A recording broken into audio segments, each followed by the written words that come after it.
चलिए अब हम लोग देखते हैं फटाफट अंदाज में यहाँ पे सामाजिक विज्ञान की अवधारणा, क्योंकि जब तक हम कॉन्सेप्ट नहीं पढ़ेंगे हम क्वेश्चंस कहाँ से करेंगे, हम सवाल कहाँ से करेंगे। तो सबसे पहली बात ये होती है कि हम लोग सबसे पहला जो काम है वो किस पर करेंगे, वो हम लोग थियरी की तरफ पढ़ेंगे। आइए देखते हैं इसकी परिभाषाओं की तरफ ध्यान देते हैं और ये जानते हैं सामाजिक विज्ञान के शिक्षण में सीटेट में किस तरह से एनसीईआरटी के बेस पे पूछा जाता है, इसकी परिभाषा और महत्व क्या है। यहां से हम देखेंगे प्रश्न कैसे परीक्षा में पूछे जाते हैं, इस पर भी हम पूरा फोकस करेंगे। यहाँ पर हम ये देख पाते हैं, हम ये पढ़ पाते हैं कि सामाजिक विज्ञान एक व्यापक अनुशासन है। क्या है? एक व्यापक अनुशासन है। और कैसा अनुशासन है? जो मानव समाज, उसके संगठन और सामाजिक संबंधों का अध्ययन करता है।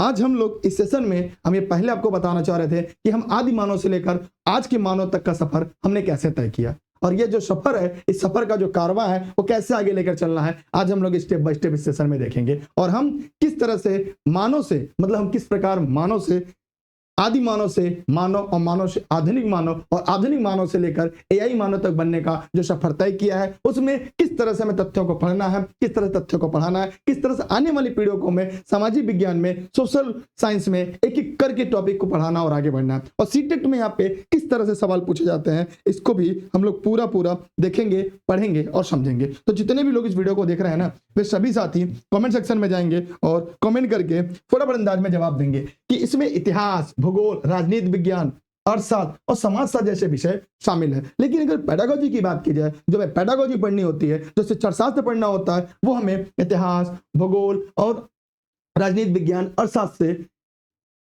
राजनीति शास्त्र से सवाल आते हैं।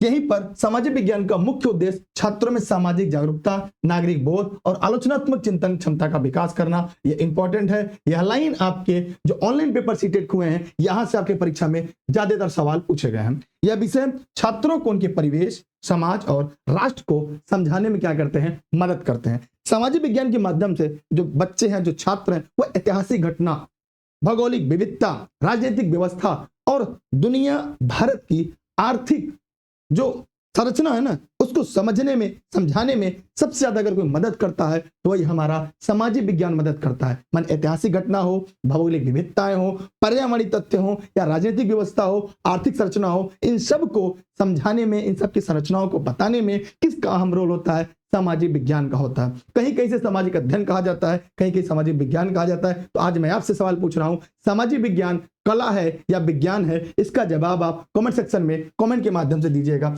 मैं आगे बढ़ता हूं, आगे हम लोग देखेंगे सामाजिक विज्ञान की प्रकृति कैसी होती है। जी हाँ, इसकी प्रकृति कैसी होती है, इसका नेचर कैसा होता है, वो भी हम लोग यहाँ पे पढ़ेंगे, देखेंगे और समझेंगे।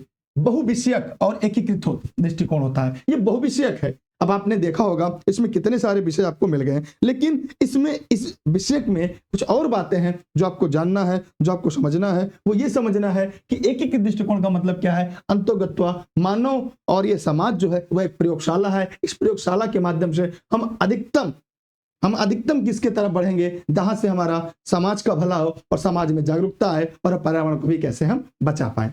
दूसरा, मानव केंद्रित और समाज आधारित अध्ययन। अभी तक हम लोग शिक्षक केंद्रित और बाल केंद्रित तथ्यों को पढ़ते आ रहे थे। शिक्षक केंद्रित और बाल केंद्रित तथ्यों को हम लोग पढ़ते आ रहे थे। अब आपके सामने ये नया तथ्य मिल रहा होगा, जहां पर हम और आप देख पाए होंगे क्या, ठीक है। हम लोगों ने क्या देखा यहाँ पे,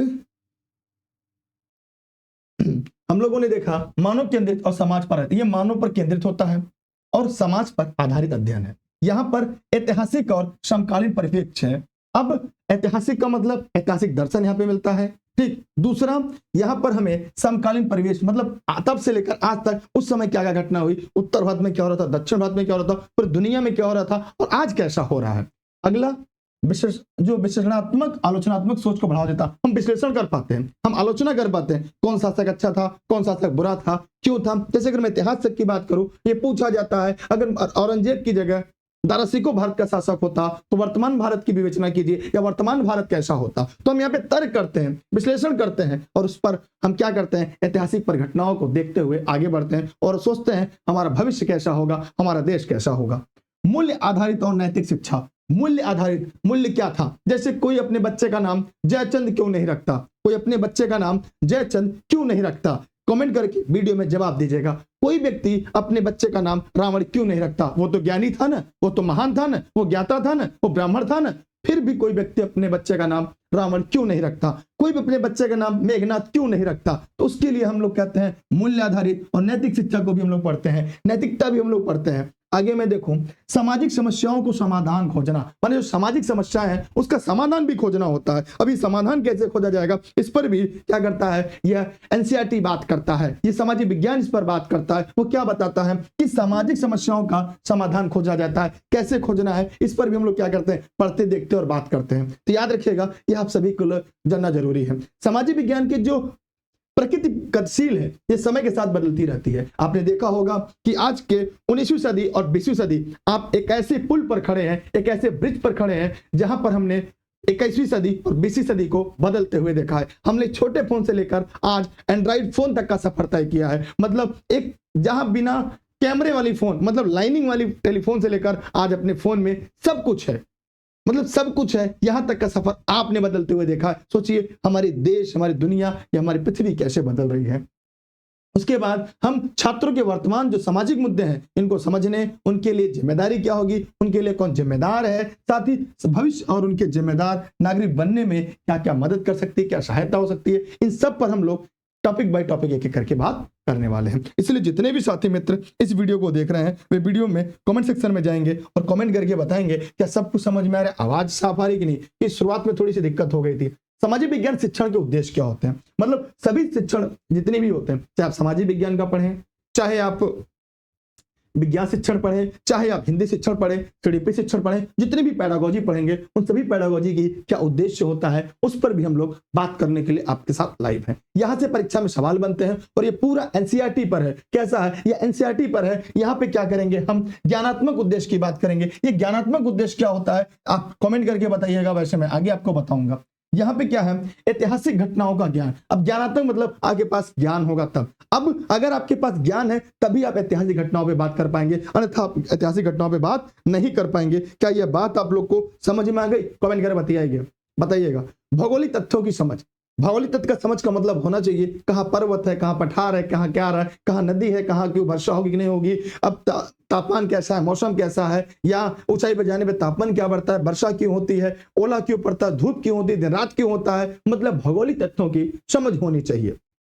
राजनीतिक संरचना की जानकारी होनी चाहिए। अगर मैं पूछ लूं अधिनायक तंत्र क्या होता है तब जवाब दें, लोकतंत्र क्या होता है अब इसका जवाब दें। अब भारतीय संविधान क्या होता है, अपने संविधान के बारे में जानना जरूरी है। अब आर्थिक अवधारणा की स्पष्टता जरूरी है। आर्थिक का मतलब हमें आर्थिक अर्थव्यवस्था की भी जानकारी जरूरी है। भाई हमारा देश कैसे चल रहा है या हम कैसे चल रहे हैं, हमारे पास पैसे कहां से आते हैं, इस देश के पास पैसे कहां से आते हैं। मैंने पूरी अर्थव्यवस्था रुपया मुद्रा के इर्द गिर्द घूमती रहती है। तो यह भी टॉपिक क्या है, ये ज्ञानात्मक उद्देश्य है। यह सामाजिक शिक्षण का जो पहला उद्देश्य है आपके ज्ञानार्जन करना, ज्ञान को बढ़ाना। दूसरे टॉपिक पे हम चलेंगे, मतलब कौशलात्मक उद्देश्य है। जो कौशलात्मक उद्देश्य है ये आपके कौशल से होगा, यह आपके कैसे होगा, स्किल से डेवलप होगा। जैसे मानचित्र का पठन, माने मानचित्र को कैसे पढ़ते हैं, ये आपके सीटेट में प्रश्न पूछे जाते हैं। दूसरा आलोचनात्मक विश्लेषण की क्षमता, आलोचनात्मक के साथ आलोचना करते हुए। तीसरा है समस्या समाधान कौशल। क्या है, समस्या समाधान कौशल। कैसा है, समस्या समाधान कौशल। शोध और अन्वेषण की दक्षता, शोध और अन्वेषण करना, इसकी दक्षता, ये कौशलात्मक उद्देश्य हैं इसके सामाजिक विज्ञान शिक्षण के। इस पे प्रश्न कैसे बनेंगे इस पर हम आगे बात करेंगे। अब भावनात्मक उद्देश्य क्या है, भावनात्मक जो हमारे अंतर्भाव से हैं, जो हमारे अंतर्भाव से हैं। जैसे युद्ध में हमारे जब से मानव का विकास हुआ है, जब से युद्ध का जन्म हुआ है, तो युद्ध के जन्म के बाद से हम देखते हैं कभी परिवार के नाम पे, कहीं जायदाद के नाम पे, कभी जमीन के नाम पे, कभी साम्राज्य के नाम पे हम एक दूसरे से लड़ते आए हैं। हम धर्म, जाति, मजहब, अगर राष्ट्रीयता की बात आ जाए और आज अगर आपसे कह दिया जाए पाकिस्तान पर युद्ध करना है, पाकिस्तान को जाके मारना है, तो यहाँ पे लाइव देखने वाले लोगों में से सभी लोग लगभग तैयार हो जाएंगे। क्यों? क्योंकि उनके अंदर भावनात्मक उद्देश्य, राष्ट्रीय एकता की भावना जागृत हो जाएगी। सामाजिक मूल्यों का विकास होता है। सामाजिक मूल्य क्या होता है, छोटा बड़ा ऊंचा नीचा इन सबसे ऊपर हटकर जो सोच है वो सामाजिक मूल्यों की बात करते हैं, सामाजिक मूल्यों के विकास के लिए बात करते हैं। सांस्कृतिक विरासत के प्रति सम्मान, जो हमारी सांस्कृतिक विरासत है उसका सम्मान करते हैं, चाहे हमारे पर्व हो, चाहे हमारे त्योहार हो, चाहे हमारे कल्चर हो, चाहे उनसे जुड़े व्यक्तित्व हो। पर्यावरण संरक्षण की चेतना की भी बात करते हैं। ये आप लोग को क्या समझ में आ रहा है? एक बार की कमेंट सेक्शन में कमेंट के माध्यम से जरूर बताइए और समझाइएगा। हम इस सेशन को आपके साथ आगे लेकर चल रहे हैं। अब हम आगे देखेंगे सामाजिक विज्ञान शिक्षण। मतलब सामाजिक विज्ञान शिक्षण के जो उद्देश्य व्यापक और समग्र है, माने इसका जो उद्देश्य है ये काफी बड़ा है और ये उद्देश्य छात्रों के सर्वांगीण विकास पर केंद्रित है। मतलब जितने भी उद्देश्य हैं ये छात्रों के सर्वांगीण विकास पर है। मतलब वो क्या क्या ज्ञानात्मक, कौशलात्मक और भावनात्मक ये सारे उद्देश्य पूरा कर। ये बच्चे, हम लोग जो बच्चे होते हैं, ये छात्र होते हैं, ज्ञानात्मक उद्देश्यों के माध्यम से छात्र तथ्यों और अवधारणाओं से सीखते हैं। माने इनसे क्या होता है, तथ्यों और अवधारणाओं को सीखते हैं। और ये जो कौशलात्मक उद्देश्य है ना, इनसे क्या करते हैं, इनसे व्यवहारिक दक्षता विकसित होती है। और भावनात्मक उद्देश्यों से उन्हें क्या होती है, सकारात्मक दृष्टिकोण और मूल्यों का निर्माण होता है। एक प्रभावी सामाजिक शिक्षण को इन तीनों प्रकार के उद्देश्यों को संतुलित रूप से क्या कर सकते हैं, हम प्राप्त करने का प्रयास करना चाहिए। आइए आगे देखेंगे। सामाजिक विज्ञान शिक्षण में कुछ शिक्षण विधियां होती हैं जो आपकी परीक्षा में पूछी जाती हैं। और ये ऐसा टॉपिक है, ये ऐसा लेक्चर की सीरीज है जहां सबके परीक्षा में हमेशा सवाल पूछे गए हैं। मैंने कभी कोई साल ऐसा नहीं है जहां सबके परीक्षा में सवाल ना पूछे गए हों। इसलिए आप इसकी महत्व समझिए और इस सेशन में अपने साथी मित्रों को शेयर करिए और खुद भी जुड़िएगा। हम अगर यहाँ पे बात करें व्याख्यान विधि, व्याख्यान विधि में क्या होता है ये सब हम लोग पढ़ेंगे समझेंगे। व्याख्यान विधि सबसे परंपरागत और व्यापक रूप से प्रयुक्त शिक्षण विधि है। ये सबसे व्याख्यान सबसे परंपरागत और व्यापक रूप से प्रयुक्त शिक्षण विधि है। मतलब जब ऋषि मुनि रहा करते थे, जब लेखन शैली का विकास नहीं था, ध्यान दीजिएगा, जब लेखन शैली नहीं था तब क्या होता था, तब ज्ञान को एक दूसरे से कैसे पहुंचता था, तब एक ही विधि थी, वह थी व्याख्यान विधि। हम व्याख्या के माध्यम से ही क्या करते थे, उस ज्ञान का एक पीढ़ी से हम दूसरी पीढ़ी में ले जाते थे। समझ में आई ये बात? इसमें शिक्षक मौखिक रूप से विषय वस्तु पर प्रस्तुत करता है और छात्र इसको क्या होते हैं, सुनकर सीखते हैं। यह विधि तथ्यात्मक जानकारी देने और बड़ी कक्षाओं में पढ़ाने के लिए उपयोगी है। मतलब अगर मैं जितनी बातें पढ़ रहा हूं, मैं जितना पढ़ाऊं, सशब्द क्या आपको उतना याद हो सकता है? क्या सशब्द याद हो सकता है? क्या ये छोटे बच्चों के लिए उपयोगी है? तो हम यहाँ तुरंत बात करेंगे, तुरंत आपके मन में प्रश्न आएगा, नहीं सर ये छोटे बच्चों के लिए उपयोगी शिक्षण विधि नहीं है। तो भैया अगर नहीं है तो किसके लिए उपयोगी है, यह बात आप कमेंट सेक्शन के माध्यम से कमेंट करके जरूर बताएंगे। हम इस सेशन को फिर थोड़ा सा आपके साथ आगे बढ़ा रहे हैं और आगे लेकर चल रहे हैं। आप लोग भी जुड़े रहिएगा, पढ़ते रहिए, शेयर करते रहिए, लोगों तक पहुंचाते रहिए। अब हम और आगे देखेंगे यहाँ पे लाभ। अब जो व्याख्यान विधि होती है इसमें क्या लाभ होती है, समय बचता है, ज्यादातर छात्रों को हम एक साथ एक समय पढ़ा सकते हैं। और यहाँ पे क्या होता है, जो प्रस्तुति होती है वो एक तरह से व्यवस्थित प्रस्तुति होती है। कैसी प्रस्तुति होती है, वो व्यवस्थित प्रस्तुति होती है। आइए हम इस सेशन को फिर आपके साथ थोड़ा सा आगे लेके चलते हैं और देखते हैं अब यहाँ से आपको और क्या मिलने वाला है। अब सीमाएं होती हैं, इसकी कुछ सीमाएं होती हैं। एक तरफा संचार होता है, छात्रों मतलब एक तरफा मैं पढ़ाऊंगा, लोग पढ़ते जाएंगे, लोग सुनते जाएंगे। छात्रों की निष्क्रिय भागीदारी होती है, व्यक्तिगत भिन्नता की अपेक्षा होती है इसमें, इसलिए यह छोटे कक्षाओं के लिए उपयोगी नहीं होता। अगला है प्रश्नोत्तरी विधि। अगला कौन सी विधि है, प्रश्नोत्तर विधि। आइए प्रश्नोत्तर विधि में हम लोग देखते हैं यहां से आपके लिए क्या उपयोगी है और क्या महत्वपूर्ण है। जब हम प्रश्नोत्तरी विधि की बात करते हैं तो इसमें क्या होता है, इसमें जैसे कुछ लोग इंतजार कर रहे थे कि सर आएंगे और आज का सेशन होगा एमसीक्यू वाला होगा और खूब सारा ढेर सारा जवाब देंगे। यहाँ पे क्या होगा कि प्रश्नोत्तर विधि में शिक्षक प्रश्न पूछता है और छात्र क्या करते हैं, उसका उत्तर देते हैं। छात्रों की सक्रिय भागीदारी सुनिश्चित करती है और उनके चिंतन प्रक्रिया को उत्तेजित करता है। मन उनकी जो चिंतन प्रक्रिया होती है उसे उत्तेजना मिलती है, उत्तेजित होते हैं। इसका प्रकार क्या होता है, पूर्व ज्ञान परीक्षण। अगर मैं अभी सवाल आपसे पूछूंगा, आप उसका जवाब देंगे तो आपके जो पूर्व ज्ञान है उसका परीक्षण हो जाएगा। विकासात्मक प्रश्न होगा, आपके समीक्षात्मक प्रश्न होगा, आप कितने पानी में है, क्या आप इस बार सीटेट पार कर जाएंगे? जी हाँ, ऑफ कोर्स आप कर जाएंगे। तो ये प्रश्नोत्तर विधि से समझ में आता है। इसका जो लाभ है मैंने बताया, सक्रिय भागीदारी होगी, तात्कालिक प्रतिपुष्टि होगी, चिंतन कौशल का विकास होगा। लेकिन इसकी भी कुछ सीमाएं हैं, इसकी भी कुछ लिमिटेशन है। वो क्या है, समय की अधिक आवश्यकता होती है, कुछ छात्रों को प्रभुत्व होता है। मतलब कुछ जो तेज छात्र हैं वो तो जल्दी सीख जाते हैं, जल्दी बचा लेते हैं। फिर कुछ छात्र ऐसे भी होते हैं जिनको सीखने में समझने में थोड़ा लंबा समय लगता है, तो उनके लिए कहीं ना कहीं यह जो शिक्षण विधि है वो कठिनाई पूर्ण होता है। क्योंकि बिना थियरी पढ़े हम कैसे एमसीक्यू सॉल्व कर लेंगे, कैसे प्रश्नोत्तर विधि पे जाएंगे। ठीक, तो ये आपकी शिक्षण विधि है। आगे हम इस पर कुछ जुड़े हुए प्रश्नों को भी सॉल्व करेंगे। आइए सामाजिक विज्ञान शिक्षण की कुछ और शिक्षण विधियां पढ़ते हैं। इसके लिए हम अलग से लेक्चर आपको फिर शिक्षण विधियों को लेकर आएंगे। ये शॉर्ट में है शिक्षण विधियां जो आपके पढ़ने में काफी मदद करने वाली है। ठीक है, देखते हैं आप लोग इसमें से क्या और कितना कर पाते हैं। यहाँ पे हम देखेंगे प्रदर्शन विधि। कौन सी विधि? प्रदर्शन विधि। अब प्रदर्शन विधि में हम लोग देखेंगे कि आपके लिए उपयोगी है। यहाँ पे शिक्षक व्यवहारिक कार्य को प्रदर्शित करता है। क्या करता है? व्यवहारिक कार्य को प्रदर्शित करता है, जैसे मानचित्र बनाना, मॉडल तैयार करना, प्रयोग करना, नक्शा बनाना। छात्र देखकर क्या करते हैं? अनुकरण कर कर सीखते हैं। इसकी जो उपयोगिता है खासकर मानचित्र निर्माण में, चार्ट बनाने में, मॉडल प्रदर्शन करने में, इस तरह के प्रश्न आपकी परीक्षा में पूछे जा चुके हैं। यहां से प्रश्न आपकी परीक्षा में आते हैं। आगे हम देखेंगे कि कब कब कैसे ऐसे प्रश्न पूछे गए हैं। आगे भी हम लोग क्या करेंगे, इस तथ्य को देखेंगे कि कब कब यहां से आपकी परीक्षा में सवाल पूछे गए हैं। चलिए अगला है परियोजना विधि। अगला कौन सी है? परियोजना विधि। इनकी हम अलग से सीरीज पढ़ा देंगे, या अभी हाथ से पढ़ लेते हैं थियरी में, फिर हम शिक्षण विधि की एक अलग टॉपिक, मैराथन टॉपिक लेकर चले आएंगे। परियोजना विधि क्या है? यहाँ पे छात्र जो वास्तविक जीवन से संबंधित समस्या पर खुलकर कार्य करते हैं। यह विधि छात्र केंद्रित अनुभव पर आधारित होती है।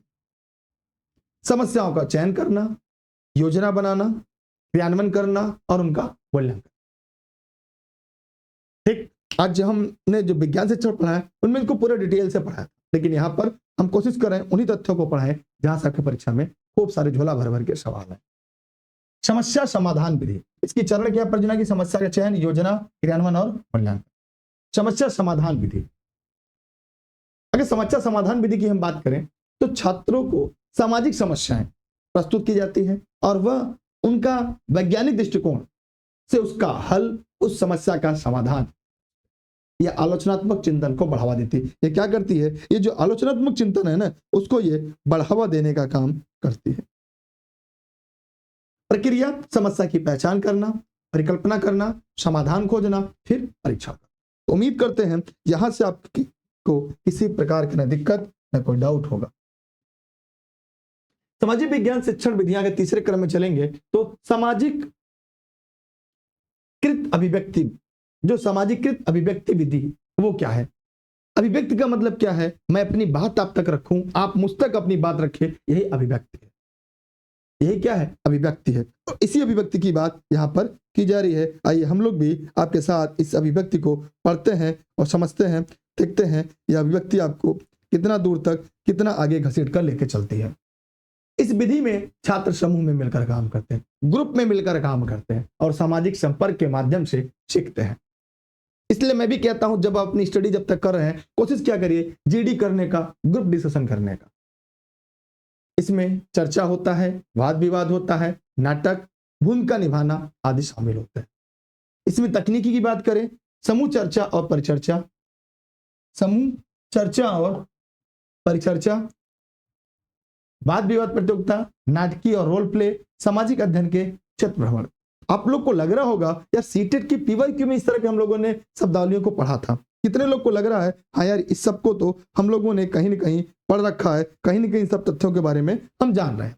जो ये विधि है ना, ये सामाजिक कौशल, संचार क्षमता, सहयोग की भावना विकसित करती है और छात्र विभिन्न दृष्टिकोणों को समझते हैं और लोकतांत्रिक मूल्यों से क्या होते हैं, आत्मसात करते हैं। कहानी कथन। कहानी कथन क्या होता है? जैसे में ऐतिहासिक घटना पढ़ानी होती है, हम कोशिश करते हैं कि हम कहानी के माध्यम से बताएं। क्यों कहानी? क्योंकि कहानी रुचिकर होती है, आपको कंटेंट पे आपको जोड़ने का, रोकने का, प्रवाह को बनाए रखने का कोशिश करती है। ऐतिहासिक घटना, सामाजिक स्थितियों को कहानी के रूप में प्रस्तुत की जाती है। यह विधि विशेष रूप से प्राथमिक और माध्यमिक स्तर पर ज्यादा प्रभावी होती है, क्योंकि प्राथमिक स्तर पर हम लोग पूरा प्रयास करते हैं क्या करें कि बच्चों को किस तरह से शिक्षा दें, बच्चों को कैसे सिखाएं, बच्चों को कहानी के माध्यम से सिखाएं। ये क्या सोचते हैं हम लोग? ये हम लोग प्राथमिक कक्षाओं में सोचते हैं।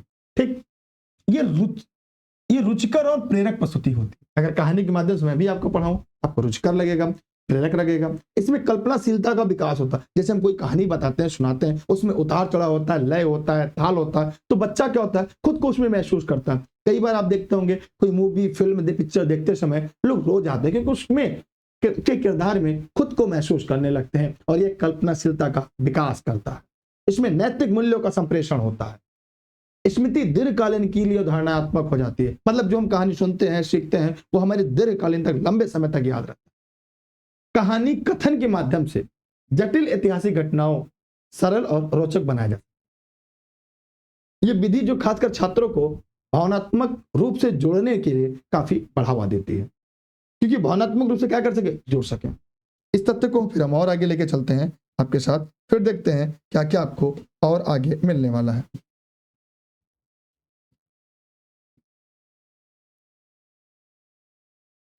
सामाजिक विज्ञान में शिक्षण सामग्री। शिक्षण सामग्री जानते हैं हम लोग?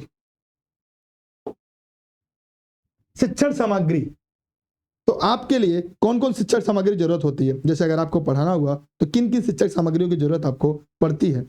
जवाब सभी के आने चाहिए, गलत हो सही हो, लेकिन जवाब जरूर आना चाहिए। मैं तो बार बार आपसे कहता हूं भाई, जवाब दिया करिए। जब जवाब देंगे ना, तो बहुत सारे कॉन्सेप्ट आपके अच्छी तरह से क्लियर हो जाएंगे।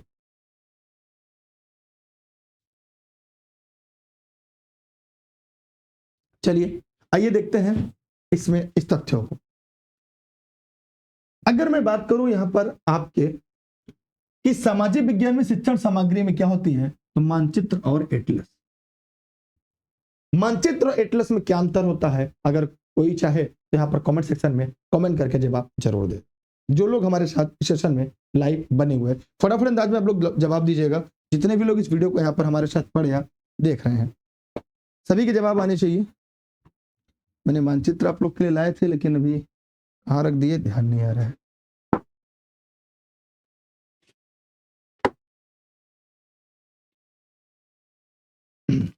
जैसे ये हो गया आपकी मानचित्र, ये क्या आपकी मानचित्र है, लेकिन ये मानचित्र हो गई।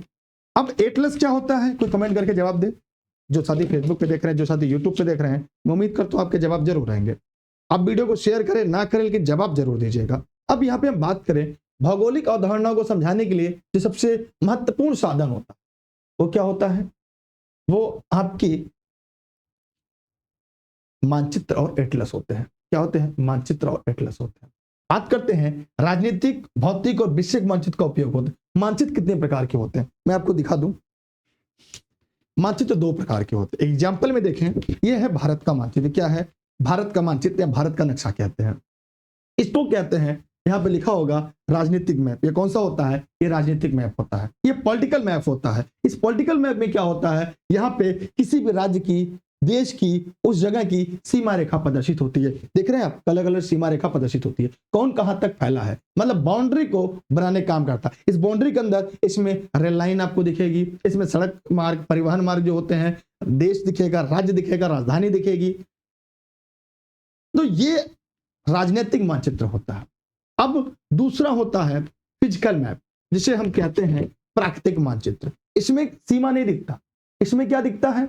इसके अंतर्गत उच्चावच दिखते हैं, पर्वत, पठार, नदी, सागर, महासागर और मैदान, ये आदि चीजें इनमें दिखती है। इसमें जो प्राकृतिक चीजें है वो इस नक्शे में दिखती है। इसमें जो रंग होते हैं, ये कलर होते हैं, इनके मतलब होते हैं। इनके क्या होते हैं? अपने अपने मतलब होते हैं। ग्रीन कलर दिख रहा है तो मैदानी क्षेत्र है, हल्का ग्रीन है, इसका मतलब मैदान कैसा हो रहा है? अभी ऊंचाई बढ़ रही है।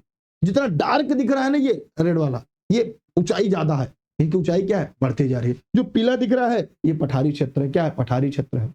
इसमें नदी है, झीलें हैं, तो यह प्राकृतिक चीजें यहां पर प्रदर्शित होती हैं। इन्हें हम कहते हैं फिजिकल मैप कहा जाता है। किसी सेशन में जब हम लोग इसकी थियरी पढ़ेंगे, अभी तो मान लीजिए शिक्षण है, तो वहां पे हम एक दो स्लाइड आपके लिए, 3-4 लेक्चर आपके लिए मानचित्र पर लेकर आएंगे, जो आपके लिए जरूरी और महत्वपूर्ण। एक आता है टोपोग्राफी शीट होता है, ठीक है। तो यहां तक आपको समझ में आ गया। अब बात करते हैं चार्ट और ग्राफ के बारे में। आप लोग परिचित होंगे चार्ट और ग्राफ से। जैसे जनगणना होती है तो हम चार्ट और ग्राफ से करते हैं और उसको प्रदर्शित करते हैं। क्रिकेट मैच देखते हैं, उसमें चार्ट बना होता है, ग्राफ बना होता है। माने सांख्यिकी डेटा और प्रवृत्तियों का दृश्य जो प्रतिनिधित्व करता है, या जैसे बता ना जनसंख्या हुआ, आंकड़ा हुआ, क्रिकेट मैच हुआ, इन सबको रन स्कोर आदि प्रदर्शित करने के लिए हम लोग क्या करते हैं, इनका प्राय प्रयोग किया।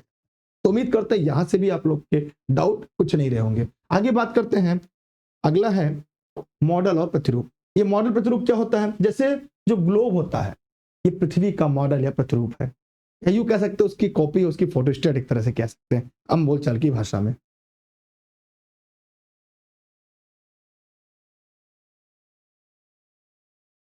ठीक, आगे देखते हैं ऐतिहासिक, जो ऐतिहासिक स्मारक हैं भौगोलिक संरचनाओं के त्रियामी मॉडल अवधारणा को मूर्त रूप देने का भी काम करते हैं। चलिए आगे देखते हैं हम। ग्लोब पृथ्वी की त्रियामी माने 3D है, 2D 3D माने त्रियामी, 2D माने टूयामी। इसमें क्या होता है, पृथ्वी, इसमें अक्षांश रेखा, देशांतर रेखा भौगोलिक स्थिति को समझाने में, समझने में सहायक होता है। चित्र और फोटोग्राफ, चित्र फोटोग्राफ पहले से परिचित हैं। ऐतिहासिक स्थल, सांस्कृतिक विविधता, सामाजिक परिदृश्य को दर्शाने के लिए इनका इस्तेमाल किया जाता है। समय रेखा, ऐतिहासिक घटनाओं को कालानुक्रमिक क्रम में प्रदर्शित करने के लिए कालक्रम की समझ विकसित करती है, उन्हें क्या कहते हैं, हम कहते हैं समय रेखा। ठीक है, सामाजिक विज्ञान में तकनीकी एकीकरण, तकनीकी एकीकरण क्या है यह भी हम लोग देखेंगे, यह भी हम लोग समझेंगे। यहां से भी परीक्षाओं में खूब सारे झोला में भर भर के सवाल पूछे जाते हैं। अब अगर मैं यहाँ बात करूं तो यहाँ पे हम और आप ये देखते हैं, हम और ये पाते हैं क्या कि जो 21वीं सदी में सामाजिक विज्ञान शिक्षण में प्रौद्योगिकी का एकीकरण अत्यंत महत्वपूर्ण हो गया, मतलब टेक्नोलॉजी इसमें जुड़ गया। और बिना टेक्नोलॉजी की अगर हम बात करें तो विषय अपने आप में शून्य सा है। तकनीकी साधन शिक्षण को अधिक प्रभावी और इंटरेक्टिव और रुचिकर बनाता है। आप सोचिए इस चीजों को अगर हमें लिख लिख कर पढ़ाना होता, क्या एक दिन में इतना स्लाइड हम कंप्लीट कर पाते? लिखते, पढ़ते, समझते, मैं जब तक लिखता रहता तब तक मैं चुप रहता, मैं हटता तब बढ़ते, तो ये समय दीर्घकालीन हो जाती। डिजिटल उपकरणों के माध्यम से जो बच्चे हैं ये पूरे दुनिया में सूचनाओं तक तुरंत पहुंच सकते हैं और ऐतिहासिक घटनाओं को मतलब अनुभव कर सकते हैं स्वयं करो। तो कहीं ना कहीं आईसीटी का भी उपयोग, इस विज्ञान तकनीक का उपयोग इस सामाजिक विज्ञान कक्षा कक्ष में किया जा सकता है। आइए इसके लाभ के बारे में जानते हैं, या किस प्रकार के लाभ आपको मिलते हैं। ये नोट्स आपको मिल जाए, क्लास खत्म होने के बाद ये नोट्स आप ई-लर्निंग विद दुर्गेश के ऐप से प्राप्त कर सकते हैं। मेरी क्लासेज आप सभी के लिए निःशुल्क देशित में राष्ट्रित में होती है।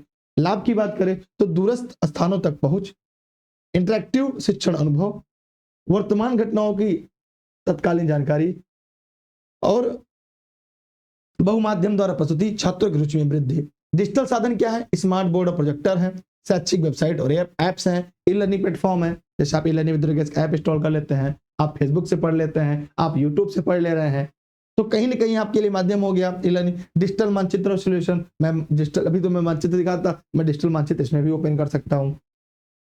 वीडियो और डॉक्यूमेंट्री, वीडियो और डॉक्यूमेंट्री, ये सब क्या होगा, डिजिटल साधन हो गए। इसके लाभ क्या है, चुनौतियां क्या है? अब इसमें चुनौतियां भी कुछ होंगी। क्या चुनौतियां हैं, आप कमेंट सेक्शन में कमेंट करके बता दें। क्या है, संसाधनों की उपलब्धता, शिक्षकों का तकनीकी प्रशिक्षण, डिजिटल विभाजन, सूचना की विश्वसनीयता, अत्यधिक स्क्रीन समय, ज्यादा देर तक सामने रहता है, और संसाधनों की उपलब्धता, संसाधन मिल जाते हैं लेकिन चुनौतियां होती है कि सही संसाधन कहां से मिलेगा। आप जब फोन देखते होंगे, व्हाट्सएप देखते होंगे या वीडियोस देखते होंगे, बहुत सारे लोग की वीडियोस रहते हैं, उसमें ऑथेंटिक क्या है ये जानना समझना आपके लिए चुनौतीपूर्ण हो जाता है। जैसे मैं यहाँ पे बात करूँ, एक छोटा सा एग्जांपल दूं, जैसे मैं एसएसटी पढ़ाना शुरू किया, उसका पेडागोजी, अब आपको समझ में आ गया कि नोट्स किस तरह से डिजाइन है, यहाँ से कि परीक्षा में प्रश्न आएंगे या नहीं आएंगे। बहुत सारे लोग क्या कर रहे हैं, अभी भी एमसीक्यू पे पड़े हुए हैं। तो एमसीक्यू से क्या होता है, आपका तत्कालीन ज्ञान अर्जन तो हो जाता है, लेकिन दीर्घकालीन समझ को विकसित करने के लिए, परीक्षा तक तथ्यों को मजबूत करने के लिए कहीं ना कहीं आपको इस पहलू से होकर गुजरना पड़ेगा। क्योंकि जब तक कॉन्सेप्ट क्लियर नहीं होगा, अभी तो प्रश्न सरल लगते हैं लेकिन जरा से घुमा देगा तब चक्कर खा के गिर जाएंगे। डिजिटल विभाजन, सूचना की विश्वसनीयता, विश्वसनीयता बहुत जरूरी है। ठीक, बिना विश्वसनीयता के आप सेशन अगर पढ़ रहे हैं या डिजिटल माध्यम में जुड़े हैं तो नुकसान आपका हो सकता है। फिर हम बात करेंगे प्रभावी सामाजिक विज्ञान शिक्षण के लिए परंपरागत आधुनिक तकनीकों का संतुलित उपयोग आवश्यक है। शिक्षकों को तकनीकी साधनों का उचित चयन उपयोग करना चाहिए। आगे हम लोग देखेंगे सामाजिक विज्ञान में मूल्यांकन अवधारणा। यहां से आपने देखा होगा प्रश्न पूछा जाता है, ये मूल्यांकन अवधारणा क्या होता है, आइए इस पर भी हम ध्यान से देखते हैं, समझते हैं और जानते हैं। मूल्यांकन शिक्षण अधिगम प्रक्रिया का भी अंग है। माने मूल्यांकन होना जरूरी, जैसे मैंने कहा कि आज एमसीक्यू नहीं करा, कराएंगे, लेकिन आज ही कराना यहाँ तक तो नहीं हो सकता। तो मतलब हम लोग ने पढ़ लिया, जान लिया कि जो मूल्यांकन होता है ना, इस शिक्षण अधिगम प्रक्रिया का अभिन्न हिस्सा होता है। ये क्या करता है? छात्रों की प्रगति को मापने के लिए, शिक्षण विधियों को की जो प्रभावशीलता है उसे जांचने में मदद करता है, शैक्षिक उद्देश्यों की प्राप्ति करता है, उन सब के निर्धारित करने का ये क्या है? एक साधन के रूप में हम इस्तेमाल करते हैं। सामाजिक विज्ञान में मूल्यांकन केवल तथ्यात्मक ज्ञान तक सीमित नहीं है। मतलब हमने प्रश्न पूछा, मैंने अगर प्रश्न पूछा और आपने जवाब दे दिया, तो इसका मतलब ये नहीं है कि आपका मूल्यांकन के लिए आप बहुत अच्छे हैं। अब मैंने एमसीक्यू सीरीज लिया, आपके स्कोर ज्यादा हो रहा है, आपने स्कोर अच्छा कर लिया, इसका ये मतलब नहीं है, कतई मतलब नहीं है कि आपने अच्छा स्कोर कर लिया, आपने ज्यादा स्कोर कर लिया, आपको ज्ञान ज्यादा।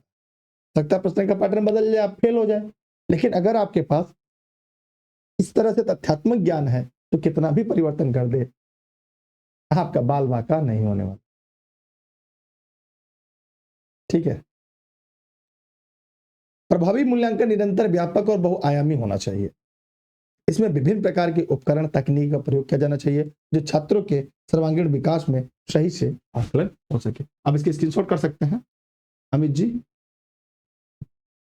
बड़ा कर दिया मैंने।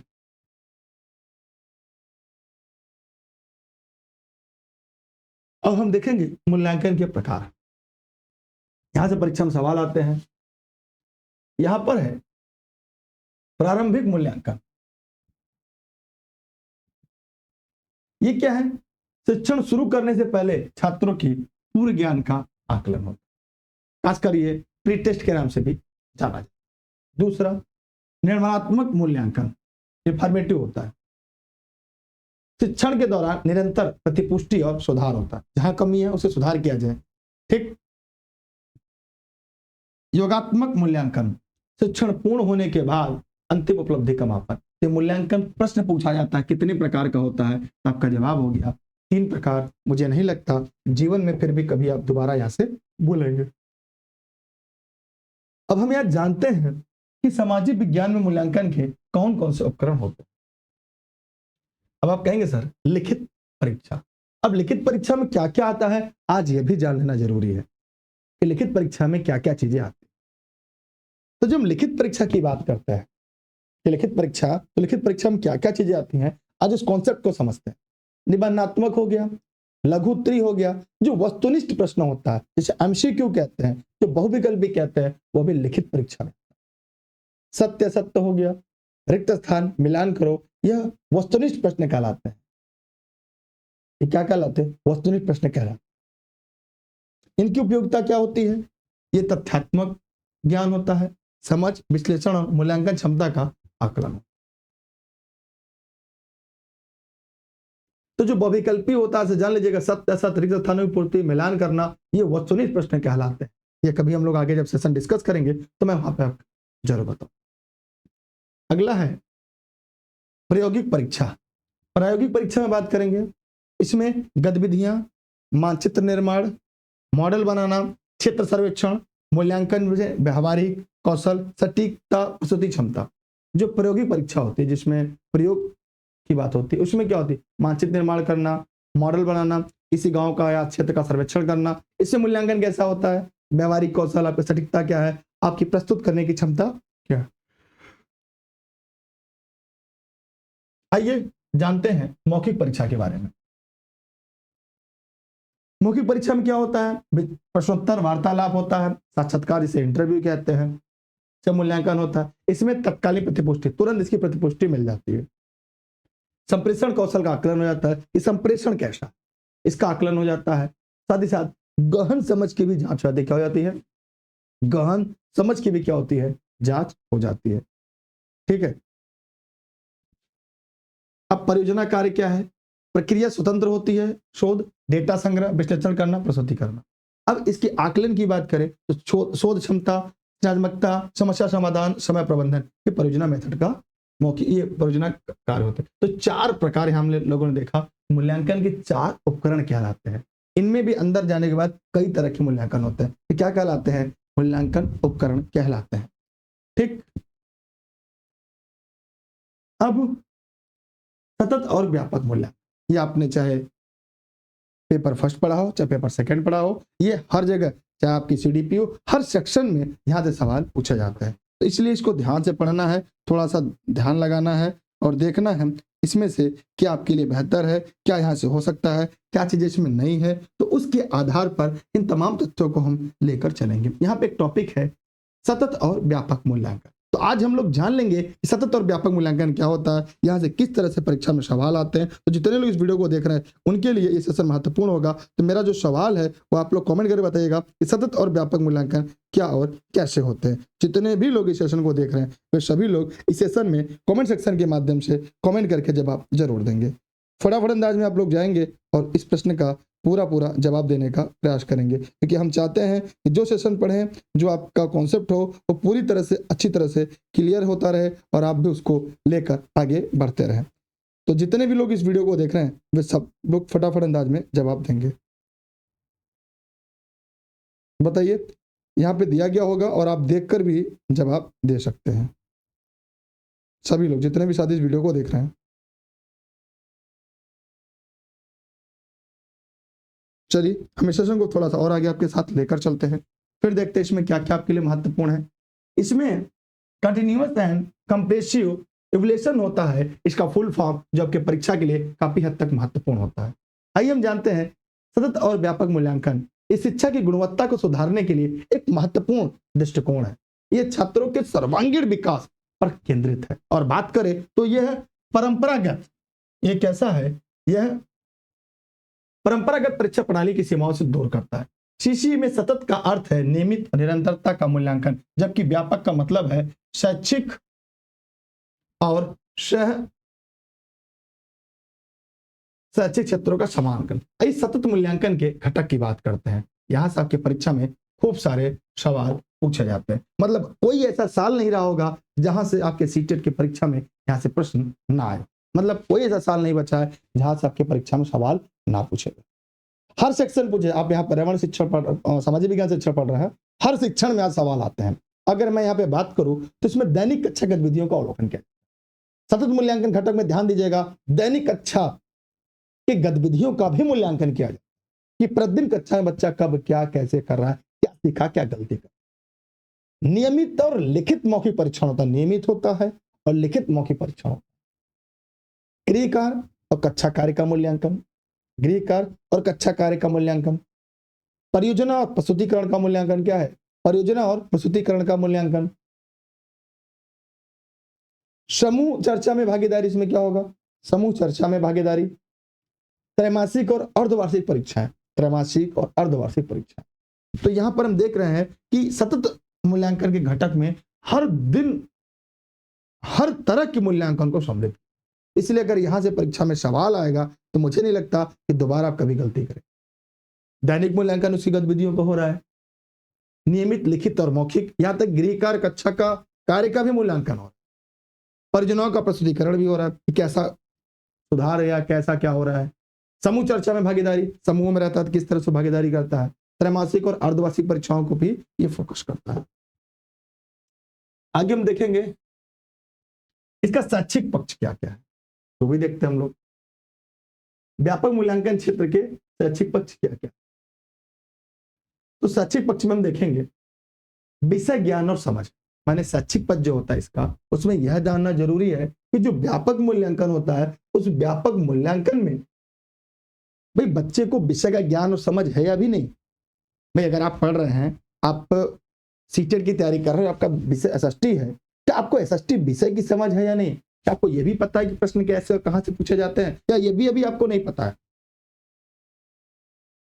अवधारणा की स्पष्टता, विश्लेषण और संश्लेषण क्षमता आपकी, ये सारी चीजें ये व्यापक मूल्यांकन का शैक्षिक पक्ष है। शैक्षिक पक्ष में क्या होता है, व्यक्तित्व का विकास, सामाजिक कौशल, नेतृत्व और सहयोग, रचनात्मकता और नवाचार।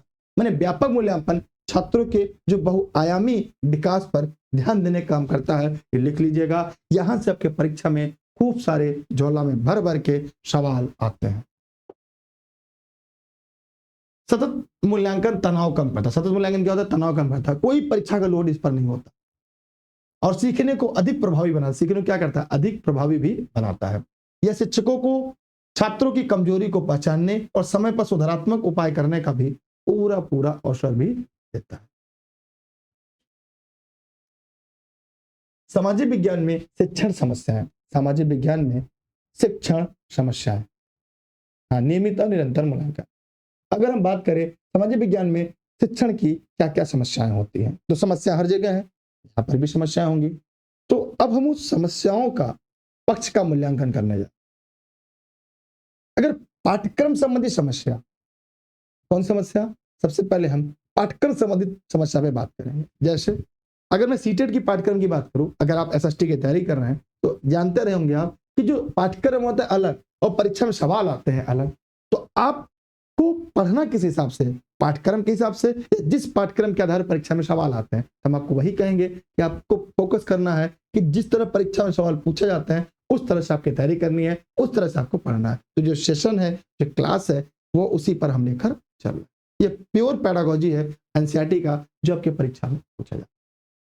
इसमें पाठ्यक्रम संबंधी की समस्या की बात करें तो अत्यधिक विस्तृत होता है, बोझिल होता है पाठ्यक्रम। माने अत्यधिक क्या होता है? विस्तृत।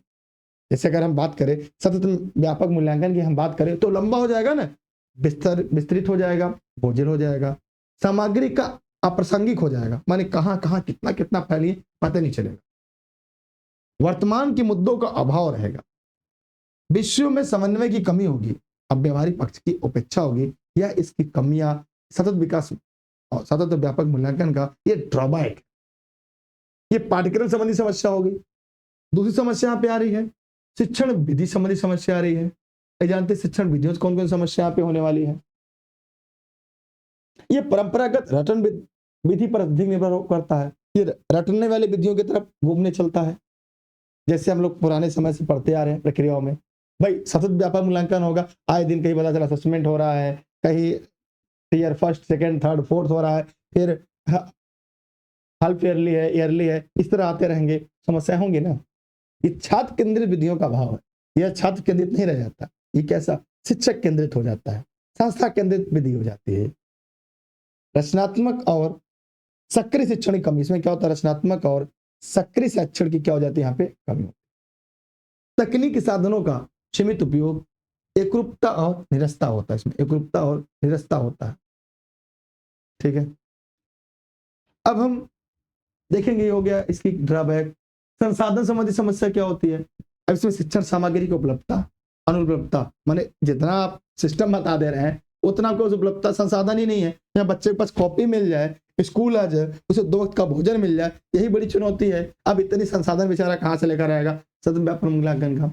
अब पुस्तकालय सुविधा नहीं है, प्रयोगशाला मॉडल नहीं है आपके पास, तकनीकी उपकरण नहीं है आपके पास, क्षेत्र भ्रमण के अवसर नहीं है आपके पास, बजट नहीं है आपके पास, तो कहां से कर पाएंगे? इसलिए यह समस्या, यह सतत व्यापक मूल्यांकन देखने में जितना खूबसूरत, इसकी जितनी अच्छाइयां हैं, लेकिन जब हम इसके गहराई में जाते हैं उतनी इसमें कमियां भी लिपटी हुई मिलती है। अब देखेंगे सामाजिक विज्ञान में शिक्षण की जो समस्याएं हैं वो क्या क्या हैं। दूसरी शिक्षण संबंधी समस्या की अगर हम बात करें तो इसमें अपर्याप्त, इसमें क्या है? अपर्याप्त विषय ज्ञान और तैयारी। शिक्षक संबंधित क्या होगी? जब हम सतत व्यापक मूल्यांकन की बात करेंगे तो शिक्षकों में भी कमियां आ जाती हैं। क्या क्या आती है? शिक्षक संबंधी समस्याएं, अपर्याप्त विषय का ज्ञान और तैयारी।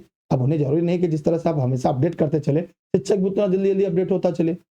आधुनिक शिक्षण विधियों का ज्ञान, अब आधुनिक शिक्षण विधियां जो होती जा रही हैं उतना उतना ज्यादा शिक्षण तेज नहीं है ना। शिक्षक की हर दिन आप ऑब्जर्व करें, हर दिन आप नया करते चले जाएं। व्यवसायिक विकास के अवसर की कमी, माने जो व्यवसायिक विकास है उसके अवसरों की कमी। अत्यधिक कार्यभार और समय कमी, अत्यधिक कार्यभार, वर्कलोड, और क्या है? समय की कमी। प्रेरणा और उत्साह का अभाव, प्रेरणा और उत्साह का अभाव। तकनीकी कौशल की कमी। अब उस समय, जिस समय उनकी नियुक्ति हुई थी उस समय तो तकनीक इतनी था नहीं, तो उसका, और आप बदलते जा रहे हैं, तो ऐसा तो नहीं है कि टीचर हवा में है, जादू है, सीख लेगा, सीख जाएगा। शिक्षक सामाजिक विज्ञान शिक्षण की धुरी है। शिक्षक क्या है? सामाजिक विज्ञान शिक्षक की क्या है? वो धुरी है, बीच में बना है। और उसके ज्ञान, कौशल और दृष्टिकोण की सीधा प्रभाव बच्चों की सीखने की गुणवत्ता पर पड़ता है। नियमित प्रशिक्षण और व्यावसायिक विकास यह भी क्या है, आवश्यक और जरूरी है। आइए हम जानते हैं छात्र संबंधी समस्या। छात्र की समस्या होती है, वो क्या क्या होती है? विषय रुचिकर और प्रेरणा की कमी। विषय क्या होती है? रुचि और प्रेरणा की कमी। रुचिकर नहीं होता, प्रेरणा की कमी होती है। सामाजिक विज्ञान को महत्व भी कम दिया जाता है। विविध क्षमताओं और पृष्ठभूमि होता है, ठीक, सामान भी नहीं मिलता। भाषा और समझ संबंधित कठिनाई होती है, भाषा और समझ के संबंधी भी कठिनाई होती है। रटने की प्रवृत्ति आने लगती है। हर दिन आपको बताया जाए, हर 15 दिन पर आपकी परीक्षा होगी, तो क्या करेगा बच्चा? रटेगा ही ना। अब यहाँ पे छात्रों की विविधता और व्यक्तिगत आवश्यकताओं को ध्यान में रखते हुए शिक्षण योजना बनाना आवश्यक है। विभिन्न शिक्षण विधियों और रणनीतियों का उपयोग करके सभी छात्रों को संलग्न किया जा सकता है। तो ये सतत और व्यापक मूल्यांकन के कुछ ड्रॉबैक थे जो यहाँ पर हम लोगों ने देखे, समझे और सीख लिए। सामाजिक विज्ञान शिक्षण में सुधार के उपाय, क्या क्या सुधार किया जा सकता है? आपको अगर कुछ लगता है सुधार तो बताइए, वरना हम लोग देखते हैं एनसीईआरटी क्या कहते हैं इस पे। एनसीईआरटी के हिसाब से अगर हम देखें तो पाठ्यक्रम में सुधार, क्या पाठ्यक्रम को सुधार कर ले?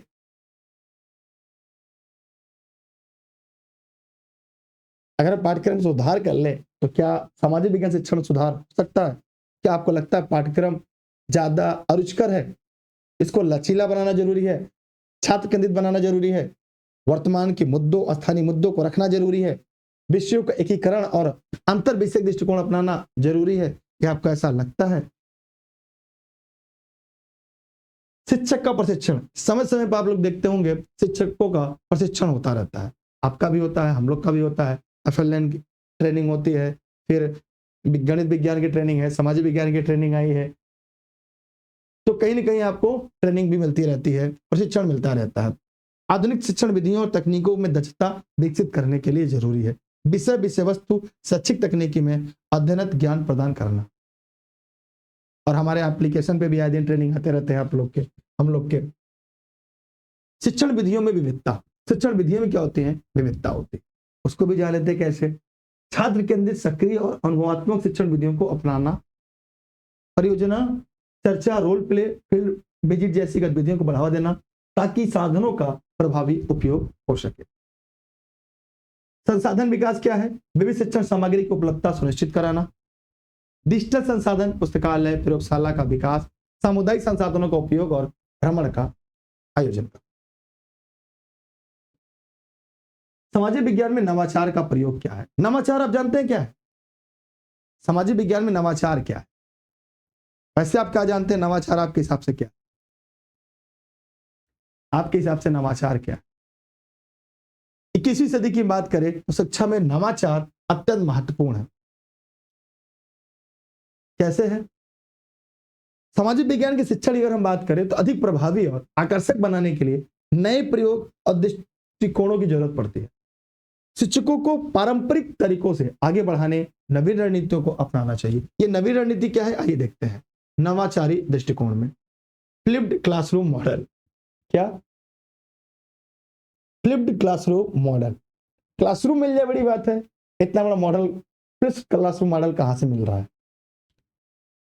गेमिफिकेशन हो, शैक्षिक खेल, गेमिफिकेशन हो कक्षा में, गेमिफिकेशन हो आपके स्कूलों में, शैक्षिक खेल भी हो वहां पे, वीआर का प्रयोग हो, माने आभासी वास्तविकता का उपयोग हो वीआर का, मिश्रित शिक्षण हो, ब्लेंडेड लर्निंग हो, सहयोगात्मक ऑनलाइन परियोजनाएं हो। इससे नवाचारी दृष्टिकोण अपनाकर हम क्या कर सकते हैं? हम शिक्षण पद्धति को रोचक और महत्वपूर्ण बना सकते हैं। रचनात्मक गतिविधियां माने डिजिटल कहानी निर्माण, पॉडकास्ट और वीडियो बनाना, सोशल मीडिया आधारित परियोजनाएं तैयार करना, सिमुलेशन और भूमिका निभाना, सामुदायिक सेवा परियोजना करना। तो ये सारी चीजें आपके लिए महत्वपूर्ण। ये है क्या? रचनात्मक गतिविधियां माने डिजिटल कहानी निर्माण, podcast, video, social media, simulation, भूमिका निभाना, सामुदायिक सेवा परियोजना। अपेक्षित परिणाम क्या होती है? अब इसमें छात्रों की बढ़ी हुई रुचि, इससे क्या होता है? छात्र रुचि बढ़ रही है, क्योंकि आज का जो बच्चा पैदा हो रहा है, आज की जो जनरेशन है, वो कहीं ना कहीं वो वास्तव में 5G 6G है, वो उसी जनरेशन के साथ सीखना समझना पसंद करते हैं। गहन समझ और अधिक अधिगम, इसमें गहन समझ की और अधिगम की जरूरत होती है। 21वीं सदी के कौशल विकास सक्रिय भागीदारी, रचनात्मक और आलोचनात्मक सोच भी यहाँ पर क्या होते हैं, विकसित होते हैं। तो यहाँ पर हम लोग अंत में देखते हैं कि नवाचार का अर्थ केवल तकनीक नहीं है, बल्कि सोच, दृष्टिकोण परिवर्तन से है। शिक्षकों को प्रयोग करने के लिए प्रोत्साहित किया जाना चाहिए और सफल प्रथाओं को साझा किया जाना भी जरूरी है। अब हम बात करते हैं राष्ट्रीय शिक्षा नीति 2020 और सामाजिक विज्ञान, क्योंकि आपने देखा होगा पिछले 5 साल में जो सीटेट के पेपर हुए हैं वहां पे खूब सारा इस टॉपिक से प्रश्न आया है। एक एक साल में 8 से 10 सवाल पूछे, मतलब हम एक ऐसा टॉपिक पढ़ने जा रहे हैं जहां से आपकी परीक्षा में 10 सवाल पूछे गए हैं। एक एक साल में 10 सवाल आए हैं। राष्ट्रीय शिक्षा नीति एनएपी 2020 भारतीय शिक्षा प्रणाली में एक व्यापक सुधार, एक महत्वाकांक्षी दस्तावेज है। जो ये नीति सामाजिक विज्ञान के लिए कई तरह से महत्वपूर्ण और दिशा निर्देश और सुझाव प्रदान करती है। आज हम लोग इस सेशन में एनएपी 2020 न्यू एजुकेशन पॉलिसी 2020 का समग्र और भविष्य शिक्षा पर कैसे बल देती है, किस तरह सामाजिक विज्ञान से जुड़ी है, उस पूरे तथ्य को हम लोग इस स्लाइड में पढ़ेंगे। और मुझे लगता है आज के लिए ये आखिरी स्लाइड भी होगी। पहला है पाठ्यक्रम का एकीकरण, बहुत इंपॉर्टेंट है। यहां से 8 से 10 सवाल एक टॉपिक से आपके परीक्षा में आए हैं। मैं आपको थियरी पूरा पढ़ा रहा हूं क्योंकि थियरी पढ़ने के लिए आप क्लास में जुड़े हैं और मुझे जिस हिसाब से आपकी संख्या है, मुझे लग रहा है आने वाले समय में थियरी केवल ऑनलाइन क्लास में जो जुड़े हैं या अन्य जो पढ़ना चाहते हैं उनको पढ़ाएं। बाकी आप लोग के लिए फ्री सेशन, फ्री क्लास वाली जो यूट्यूब पर चल रही है, यहाँ पे हम लोग एमसीक्यू लेकर, मेरी क्लास तो हो जाएगा फ्री है, लेकिन ये कोशिश करेंगे कि मतलब मैं आपको एमसीक्यू सीरीज ही लेकर आऊँ। पाठ्यक्रम का एकीकरण, एकीकरण का मतलब क्या है? कला वर्ग, विज्ञान, कला विज्ञान वाणिज्य की जो कठोर सीमाओं को समाप्त करिए कि कला वाला आर्ट का बच्चा विज्ञान ले सकता है, विज्ञान बच्चा कला ले सकता है, वो एक विषय साइंस भी ले सकता है, जैसे वो फिजिक्स पढ़ सकता है, साथ में हिंदी पढ़ना चाहे और साथ में इकोनॉमिक्स पढ़ना चाहे, वेस्टी इकोनॉमिक, ठीक है, तो वो क्या कर सकता है, तीनों पढ़ सकता है।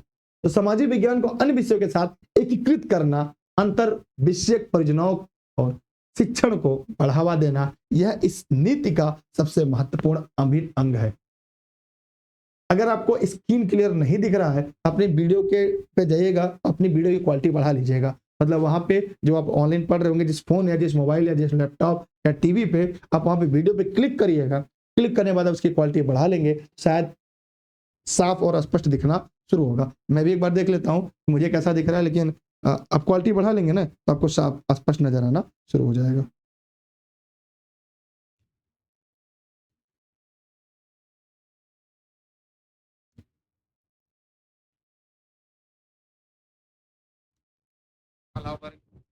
कला विज्ञान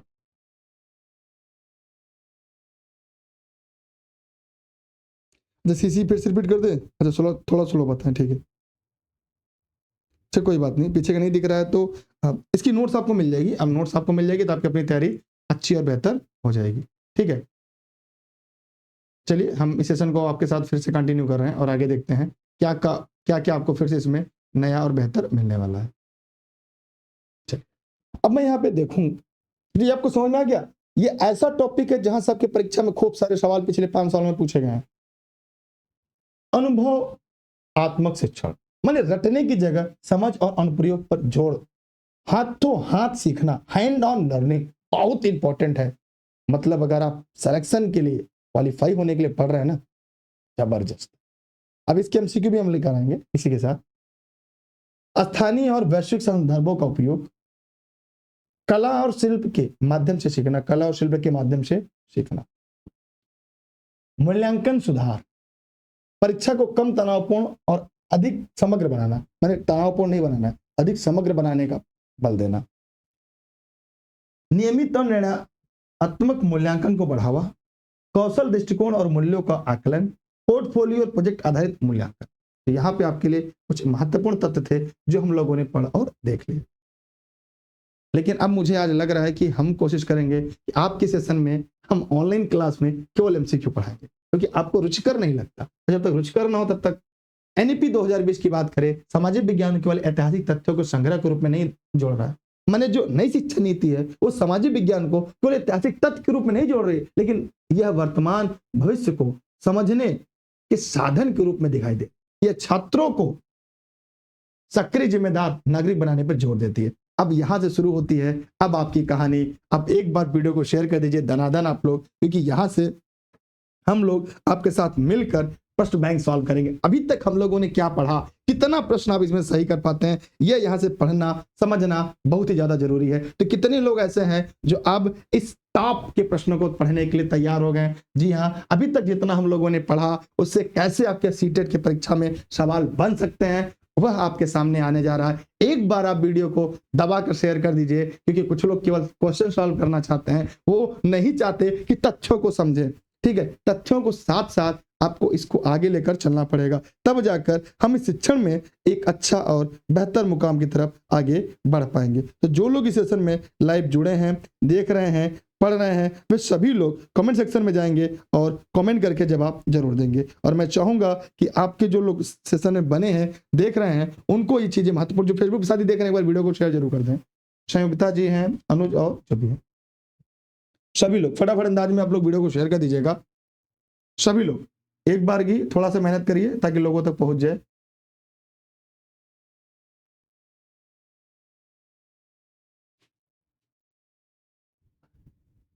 क्योंकि देखिए, जब तक थ्योरी नहीं पढ़ेंगे ना, कोई मतलब नहीं। मुझे लगता है जितने लोग इस लाइव सेशन में जुड़े हैं, सबके जवाब फटाफट अंदाज में आएंगे। यह प्रश्न खत्म करते ही आज की स्लाइड हम कर देंगे खत्म। यहाँ पे हम लोग देखेंगे सामाजिक विज्ञान की प्रकृति कैसी, केवल ऐतिहासिक, केवल भौगोलिक, तो केवल वाला विकल्प काट दीजिए, आपको मिल जाएगा बहुविषयक और एकीकृत। ये हम लोगों ने पहले ही शुरुआत में ही हम लोगों ने देख और समझ और पढ़ लिया था। सामाजिक विज्ञान शिक्षण का मुख्य उद्देश्य क्या है? सामाजिक विज्ञान शिक्षण का मुख्य उद्देश्य क्या है? क्या है, आइए देखते हैं।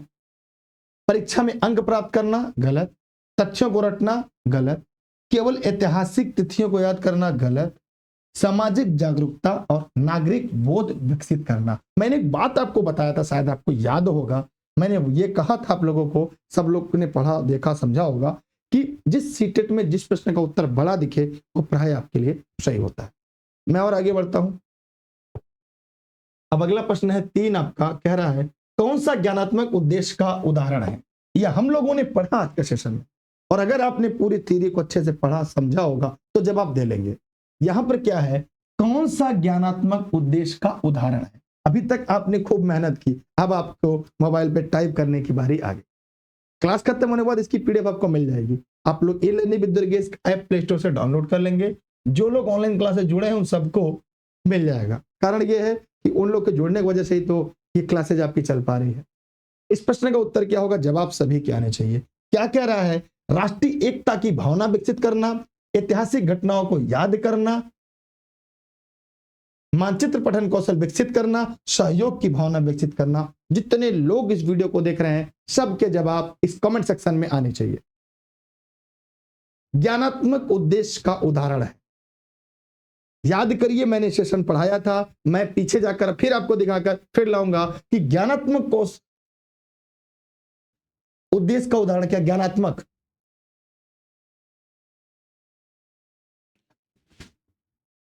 ओहो, सभी के उत्तर मुझे तो क्यों गलत लग रहे हैं। आइए देखते हैं। मुझे लग रहा है ऐतिहासिक घटनाओं को याद करना, क्योंकि ज्ञानात्मक उद्देश्य है तथ्यों को याद करना। बी, अब आइए देखते हैं, क्योंकि मैंने बताया एनसीएफ 2005 के हिसाब से तो आप कह रहे हैं गलत है, मतलब यहां पे सी होगा। अब हम कहते हैं, अब इसकी थ्योरी की तरफ आते हैं। क्या मैंने जो पढ़ाया था क्या वो आपको याद है कि नहीं है? अब मैं इस बात पर भी, क्योंकि थ्योरी का सेशन है ना, इसीलिए तो थ्योरी हम लोग मन से पढ़ते हैं। क्यों इस नोट्स को जरूरत पड़ती है आपको?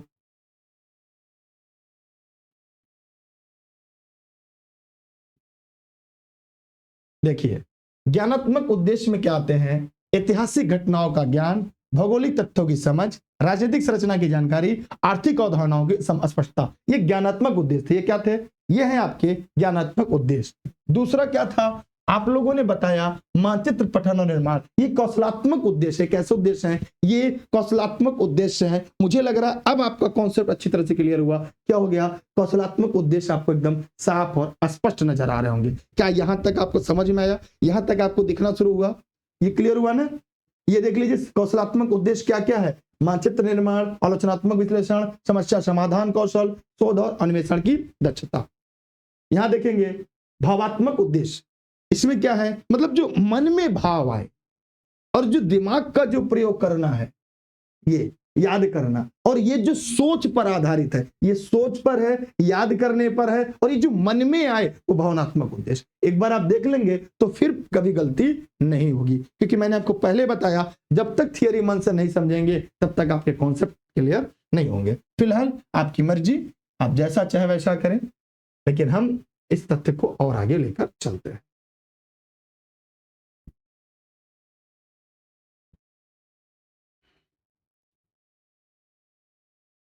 अच्छा, प्रश्न नंबर 6, ओके।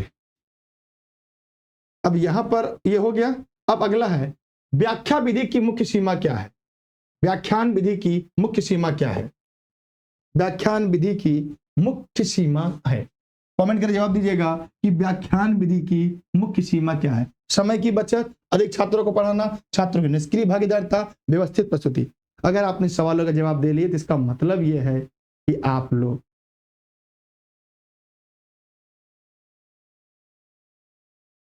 इस प्रश्न का उत्तर आपको आ गया ना? इसके पहले जो मैंने प्रश्न दिया था, ज्ञानात्मक उद्देश्य ऐतिहासिक घटनाओं को याद करना था। व्याख्यान विधि का मुख्य सीमा क्या है? समय की बचत, अधिक छात्रों को पढ़ाना, छात्रों की निष्क्रिय भागीदारी, व्यवस्थित प्रस्तुति। सीमा जो था, इसका क्या मतलब है? आप अब यहां पे ध्यान से समझिएगा कि जो सीमा की बात कर रहा है इसकी ड्रॉबैक की बात कर रहा है कि व्याख्यान विधि की ड्रॉबैक क्या था। क्या ड्रॉबैक था? इसमें समय की बचत होती है, अधिक छात्रों को पढ़ा सकते हैं, व्यवस्थित प्रस्तुति होती है, ये इसकी उपयोगिता है, ये इसकी अच्छाई है। लेकिन इसकी जो लिमिटेशन है वो ये है कि छात्रों की निष्क्रिय भागीदारी होती है। मैं कब से थियरी पढ़ा रहा था, मैं व्याख्या दे रहा था, एकदम निष्क्रिय थे आप, कथा सुन रहे थे। कुछ लोग कहते हैं बहुत फास्ट पढ़ा रहे हैं, कुछ लोग स्लो पढ़ा रहे हैं, कुछ लोग आए देखे क्लास चल रही है चल गए, आए पढ़े और चल गए। लेकिन कुछ ऐसे थे जो अंत तक जुड़े रहे। तो ये सीमा की बात कर रहा है, ये लिमिटेशन की बात कर रहा है। जब मैं वहां पे पढ़ा रहा था तब मैंने आपको इस लाइन को दिखाया था, मैं फिर नोट्स पे चल रहा हूं, मैं वहां पे फिर दिखाऊंगा ताकि आपको लगे कि नोट्स क्यों जरूरी था। भाई आपको लगे कि नोट्स क्यों जरूरी था, भाई ये समझना जरूरी है ना।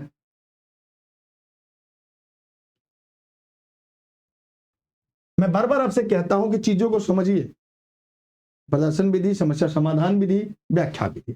अब ध्यान दीजिएगा, ये व्याख्यान विधि हो गई, ये हम लोगों ने पढ़ा था। अब व्याख्यान विधि में क्या क्या चीजें थी?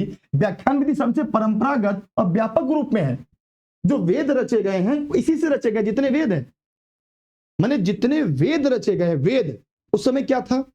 वेद में क्या था? उस लिखने के था नहीं। तो शुरुआत में क्या होता था? एक ऋषि पढ़ता, दूसरे को सुनाते। उस तरह कई चेले होते, तो उसको आगे सुनाते। इसलिए कई बार आप देखेंगे रामायण में और वेदों में किदंतियां जोड़ी गई, जहां पे मिसमैच होता वहां पे एक नई कहानी लाके जोड़ी गई थी।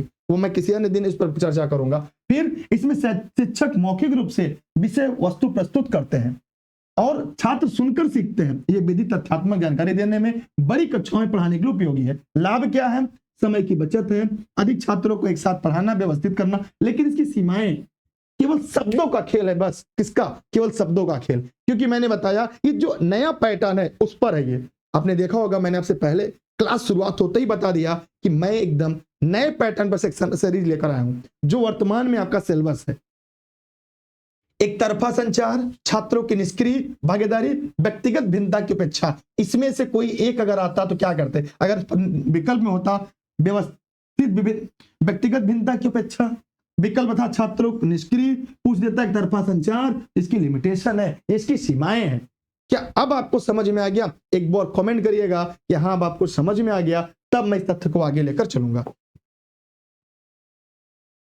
क्योंकि देखिए शब्दों का खेल है, क्योंकि सीटेट शब्दों से खेलता है भाई। मैं बार बार आपसे कहूंगा, आप शब्दों के खिलाड़ी बनिए। प्रश्नोत्तर विधि में शिक्षक, प्रश्नोत्तर विधि में शिक्षक क्या होगा? अभी प्रश्नोत्तर विधि मेरी चल रही है, प्रश्नोत्तर विधि मेरी चल रही है इस समय, ये शुरू हो गई। अब इसका जवाब दीजिएगा, फटाफट अंदाज में जवाब आना चाहिए। भाई जवाब दीजिए।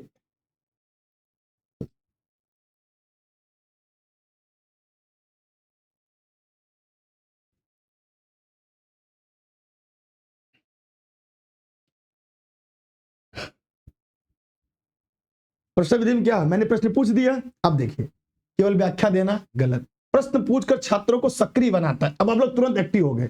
अब सोचिए, अभी तक हम थियरी पढ़ा रहे थे, व्याख्या दे रहे थे, एकदम स्वस्थ थे, आराम से मोबाइल रख के देख रहे, एक आध कमेंट आ जाते थे। मैं कमेंट पढ़ने के लिए मैंने 2 फोन लगा दिए थे ताकि मैं आपके कमेंट पढ़ सकूं, फेसबुक पर अलग, यूट्यूब पे अलग, लेकिन कमेंट ही नहीं आ रहे थे। अचानक जैसे प्रश्न उत्तर विधि आई, मैंने प्रश्न पूछना शुरू किया, आप तुरंत सक्रिय हो गए। तो अब सोचिए, कक्ष में ही आपके प्रश्नों का जवाब मिल गया ना। चलिए मैं आगे बढ़ता हूं। अगला है, परियोजना विधि किसने विकसित की? परियोजना विधि किसने विकसित की? ये जवाब आपको देना है, क्योंकि यह किलपैट्रिक है। कौन? किलपैट्रिक। परियोजना विधि कौन है? किलपैट्रिक है। इसकी मैंने बताया ना, इसकी एक अलग सीरीज में लेकर आऊंगा, तब मैं आपके और कॉन्सेप्ट अच्छे से क्लियर कर दूंगा। इसीलिए नोट्स को एक बार आपको पढ़ना जरूरी है, क्योंकि जब प्रश्न परीक्षा में घुमाएगा ना तो घूमते रह जाएंगे। निम्नलिखित में कौन सा शिक्षण सामग्री भौगोलिक शिक्षण के लिए सबसे उपयुक्त है? प्रश्न नंबर 7 मैं नहीं बता रहा हूं, प्रश्न नंबर 7 मैं नहीं बताऊंगा, आप लोग जवाब देंगे, जितने भी लोग इस वीडियो को देख रहे हैं। मैं इस प्रश्न का जवाब देने वाला नहीं हूं, मैं इस प्रश्न का जवाब नहीं दूंगा। प्रश्न नंबर 7 आप बताएंगे।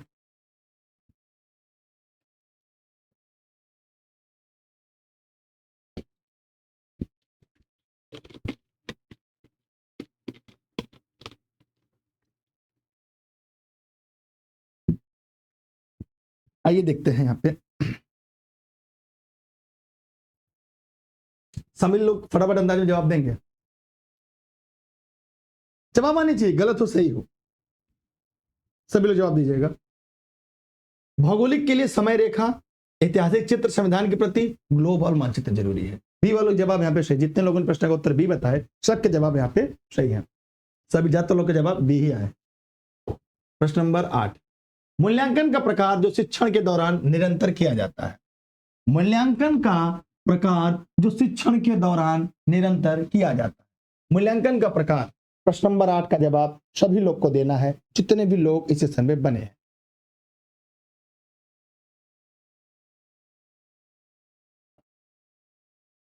मैंने ये पढ़ाया है, सोचिए इसी नोट से ये सवाल है, जो नोट्स अभी तक हम लोगों ने पढ़ा है। ये पूरी नोट्स आप ई-लर्निंग विद दुर्गेश ऐप पे जाकर डाउनलोड करके पढ़ सकते हैं। जैसे कुछ लोग ऐसे होंगे जिन्होंने क्लास नहीं लिया होगा, तो वहां पे नोट्स डाउनलोड कर सकते हैं।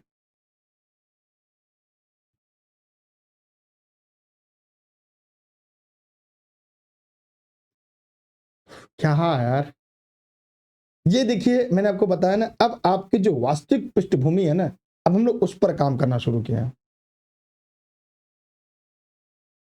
यहां से आपकी समझ विकसित होना शुरू होगा। अब देखिए, शिक्षण के दौरान निरंतर किया जाता है, क्या किया जाता है भाई? योगात्मक मूल्यांकन, ये अंत में किया जाता है, गलत। प्रारंभिक मूल्यांकन ये प्री टेस्ट है। निर्मात्मक मूल्यांकन, अंतिम मूल्यांकन ये पोस्ट टेस्ट होता है। लेकिन अभी मैं क्या कर रहा हूं, मैं अभी आपको सिखा रहा हूं, मैं केवल मूल्यांकन नहीं कर रहा हूं, मैं आपको सिखा रहा हूं। तो क्या हो जाएगा? निर्माणात्मक मूल्यांकन होगा। ऊपर नोट्स में था, जब हम पढ़ा रहे थे, समझा रहे थे, तब आप सो रहे थे। तो कहावत है, जो जागत है सो पावत है, जो सोवत है वो खोवत है। योगात्मक मूल्यांकन अंत में होता है। प्रारंभिक मूल्यांकन, अगर आपने फिलन की ट्रेनिंग दी होगी तो याद होगा, प्री टेस्ट पोस्ट टेस्ट, ये दोनों पहले और बाद में होते हैं, ये दोनों कट गए। अंतिम मूल्यांकन, योगात्मक मूल्यांकन क्या होता है? ये सबसे लास्ट में होता है, ये भी निकल गया। बच्चा निर्णात्मक मूल्यांकन, ये पूरा एनसीईआरटी है, मैंने आपको पहले बताया, एनसीईआरटी ही लेकर हम आपके लिए आए हैं। एफएलएन ट्रेनर ट्रेनिंग याद होती तो आप तुरंत कर लेते हैं। प्रश्न नंबर 9, फुल फॉर्म, सीसीई का फुल फॉर्म, सभी साथी जवाब देंगे फटाफट अंदाज में।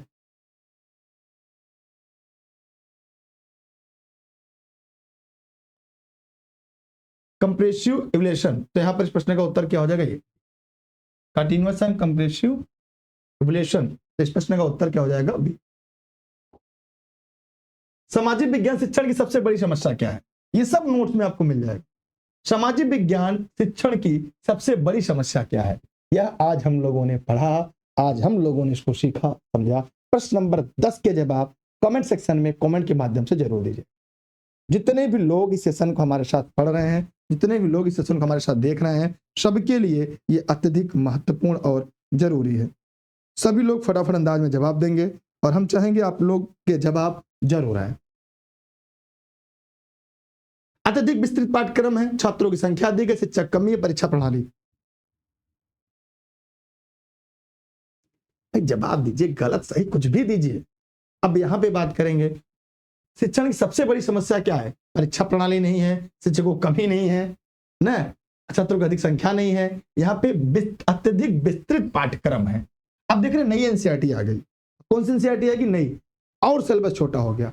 अगर आपको पढ़ना है जैसे ओल्ड एनसीईआरटी और न्यू एनसीईआरटी, क्योंकि नई एनसीईआरटी बहुत लिमिटेड हो गई है, बहुत छोटी कर दी गई है, ठीक। लेकिन अगर अब जो परीक्षा प्रश्न बन रहे हैं वो न्यू और ओल्ड एनसीईआरटी को मिला के बन रहे हैं। अगर आपको चाहिए तो e learning with Durgesh app install करिए, वहां पर पूरी तरह से फ्री है। ई बुक में जाएंगे, कक्षा 1 से लेकर 12 तक की कंप्लीट एनसीईआरटी है। लेकिन अगर आपको ओल्ड और न्यू दोनों एनसीईआरटी चाहिए, समय बचानी है, तो आप ई लर्निंग विद दुर्गेश पे जाएंगे तो एनसीईआरटी की नोट्स आपको मिल जाएगी, ठीक है। कक्षा 6 से लेकर 12 तक हिंदी अंग्रेजी दोनों मीडियम में, जो ओल्ड और न्यू दोनों पर आधारित है। एनईपी 2020 में किस प्रकार के शिक्षा पर बल दिया गया है? एनईपी 2020 में किस प्रकार की शिक्षा पर बल दिया गया है? मैं ये पाठ पढ़ाते समय टॉपिक मैंने आपको बताया था। यहां से क्या क्या है? यहां सबकी परीक्षा में 8 से 10 सवाल पूछे गए। अभी हाल फिलहाल में 5 सालों से 4 सालों से जितने भी सीटेट हुए हैं, सब में 8 से 10 सवाल पूछे गए हैं। इसलिए यह टॉपिक आपके लिए कितना महत्वपूर्ण है आप समझ लीजिए। इन टॉपिकों का हर शिक्षक आपको पढ़ाएगा। सामाजिक विज्ञान में भी पढ़ेंगे, फिर यह एसएसटी में भी पढ़ेंगे, फिर यह सीडीपी में भी पढ़ेंगे, भाषा में भी पढ़ेंगे, सभी जगह आपको पढ़ने को मिलने वाला है। अगर मैं यहाँ पे बात करूं तो एनईपी में किस प्रकार शिक्षा पर बल दिया गया, मैं इसको समझाया था, एग्जाम्पल दिया था। अगर तब भी अगर आपको नहीं याद है तो फिर कहीं ना कहीं भाई मुझ में ही कमियां है कि सामाजिक विज्ञान का बच्चा कला भी पढ़ सकता है, फिजिक्स भी पढ़ सकता है और इकोनॉमिक्स भी पढ़ सकता है। तो यहाँ पे प्रश्न का उत्तर बहुविषयक और समग्र शिक्षा पर बल दिया गया। मतलब इस प्रश्न का उत्तर क्या हो जाएगा? कहानी कथन विधि किस स्तर पर सबसे अधिक प्रभावी है? कहानी कथन विधि किस स्तर पर सबसे अधिक प्रभावी है? क्या ये मैंने पढ़ाया है? जो लोग सेशन को लाइव देख रहे हैं वे कमेंट करके जवाब जरूर देंगे, क्या यह मैंने पढ़ाया है या नहीं।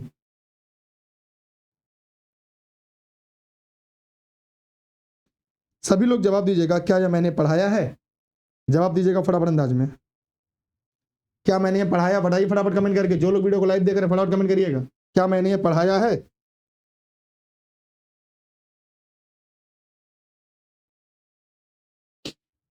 उच्च शिक्षा प्राथमिक और माध्यमिक महाविद्यालय पर केवल वयस्क शिक्षा पर?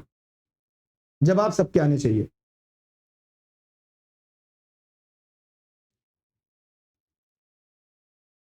जमंगल, रागिनी, अभय, संयुक्ता, ये लोग फेसबुक पे देख रहे हैं। तो ये मैंने पढ़ाया था, मैंने बताया था प्राथमिक और माध्यमिक स्तर। ये नोट्स में है, ये नोट्स में आपको है, इसी नोट्स में है। यह हो गया प्रश्न 12। और पढ़ाएं बस करें, एक आध सेट और सॉल्व कराएंगे। चलिए ठीक है, एक सेट और सॉल्व कर लेते हैं, उसके बाद आप लोग पीडीएफ डाउनलोड करके खुद से सॉल्व कर लीजिएगा। अभी और टॉपिक है, अभी तो मतलब पढ़ना अभी तो शेष है। कौन सा कौशलात्मक उद्देश्य है? अभी ऊपर हम लोगों ने पढ़ा था, प्रश्न नंबर 13। कौन सा कौशलात्मक उद्देश्य है इसमें?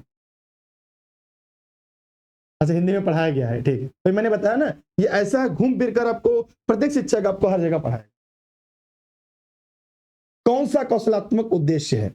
ऐतिहासिक तथ्यों को याद करना, मानचित्र का निर्माण करना, राष्ट्रीय एकता की भावना विकसित करना, सांस्कृतिक विरासत का सम्मान करना। जवाब सभी के आने चाहिए। अब अगर मेरे पढ़ाने के बाद, इतना करने के बाद अगर आप नहीं कर पा रहे, नहीं बता पा रहे हैं, तो भाई साहब अभी मुझ में भी बहुत सारी कमियां हैं। मैं अपनी कमियों का भी मूल्यांकन करना शुरू कर दूंगा। तिथि याद करना, कौशल वाले हैं। मन वाला जो मैंने बताया था, यहाँ पे क्या हो जाएगा? मानचित्र का निर्माण करना। ये कौशल है आपका, ये कला है आपकी। समस्या समाधान विधि में छात्र क्या होता है? समस्या समाधान विधि में छात्र क्या है? केवल सुनते हैं, वैज्ञानिक दृष्टिकोण से समाधान खोजते हैं, केवल रटते हैं, निष्क्रिय रहते हैं। जवाब सबके आने चाहिए। अब तुरंत कह देंगे सर इस प्रश्न का उत्तर, निष्क्रिय रहते हैं, केवल रटते हैं, केवल सुनते हैं। समस्या समाधान में वैज्ञानिक दृष्टिकोण से समाधान खोजते हैं। जैसे भी कह दिया जाए बच्चा बहुत ज्यादा बारिश होगी तो क्या करोगे? आज मैंने जो विज्ञान शिक्षण पढ़ाया था उसमें अच्छे अच्छे उदाहरण आपको सभी एनसीईआरटी का मैं लाके आपको दिया था, शायद आपको याद होगा। तो वैज्ञानिक दृष्टिकोण से समाधान उससे, इसलिए इस प्रश्न का उत्तर क्या हो जाएगा? सामाजिकृत अभिव्यक्ति विधि में शामिल है। सामाजिकृत अभिव्यक्ति विधि में शामिल है। क्या शामिल है? जवाब सबके आने चाहिए। प्रश्न नंबर 15 के जवाब सबके आने चाहिए। सामाजिकृत अभिव्यक्ति में क्या है? केवल व्याख्यान, समूह चर्चा और भूमिका निभाना, केवल लिखित परीक्षा, केवल पुस्तक पठन। एक तरीका मैंने आपको बताया, जिसका उत्तर ना हो बड़का वाला लगा दीजिए, सही हो जाएगा, लेकिन दिमाग में लगाइए। यहाँ पे क्या है? सामाजिकृत अभिव्यक्ति में केवल व्याख्यान नहीं होगा, केवल लिखित परीक्षा नहीं होगी, केवल पुस्तक नहीं होगा, समूह चर्चा और भूमिका। क्योंकि सीटेट में केवल वाले जो प्रश्न होते हैं ये नकारात्मक होते हैं, इसके उत्तर सही नहीं होते। नकारात्मक पूछेगा तब सही होते हैं। तो समूह चर्चा और भूमिका निभाना। डिजिटल तकनीक का उपयोग सामाजिक विज्ञान शिक्षण में है। डिजिटल तकनीकी मैं पढ़ा रहा हूं, आप घर पर बैठ के पढ़ रहे हैं, ये क्या है? थियरी पढ़ लिया, एमसीक्यू सॉल्व कर लिया, मैंने टाइप भी नहीं किया, एक दिन में इतना स्लाइड आपको पढ़ा दिया। मैं आपसे कहा आप मुझे 60 घंटा दीजिए, मैं पूरा सीटेट कंप्लीट पढ़ा दूंगा। 60 घंटा, 60 घंटे में सीटेट कंप्लीट पढ़ा दूंगा, आपको 100 प्लस करा दूंगा। और अगर आपने लगभग 100 घंटे दे दिए तो 120 प्लस की तैयारी में करा दूंगा। ये मेरी गारंटी है सीटेट को लेकर, सीटेट की पैडागोजी को लेकर। लेकिन आपको समय देना पड़ेगा। मैं 10 घंटे में एक ही सब्जेक्ट खत्म कर दूंगा, एक एक पूरा ईवीएस, मतलब किसी में कम किसी में ज्यादा, और मैं अकेले पूरी पेडागोजी पढ़ा सकता हूं। इस बात का घमंड नहीं है, इस बात का मतलब कारण क्या है कि मैंने इतना मेहनत किया। और आप अगर एक बार पढ़ लेंगे तो आप भी कहेंगे सीटेट वास्तव में बहुत आसान है। तो इस प्रश्न का उत्तर क्या होगा?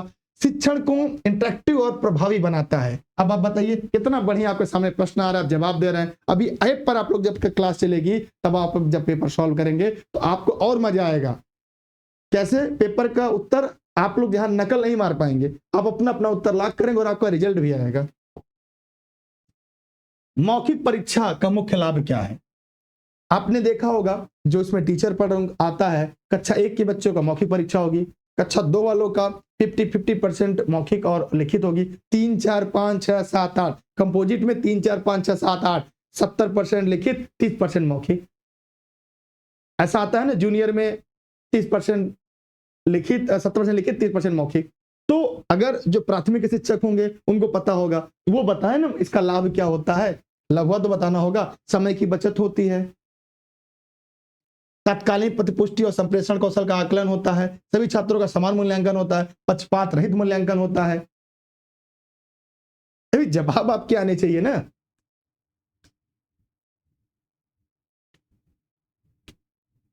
देखिए, जो लोग ऑनलाइन क्लास से नहीं जुड़े हैं वो जुड़ जाएंगे तो उनको बहुत लाभ मिलेगा।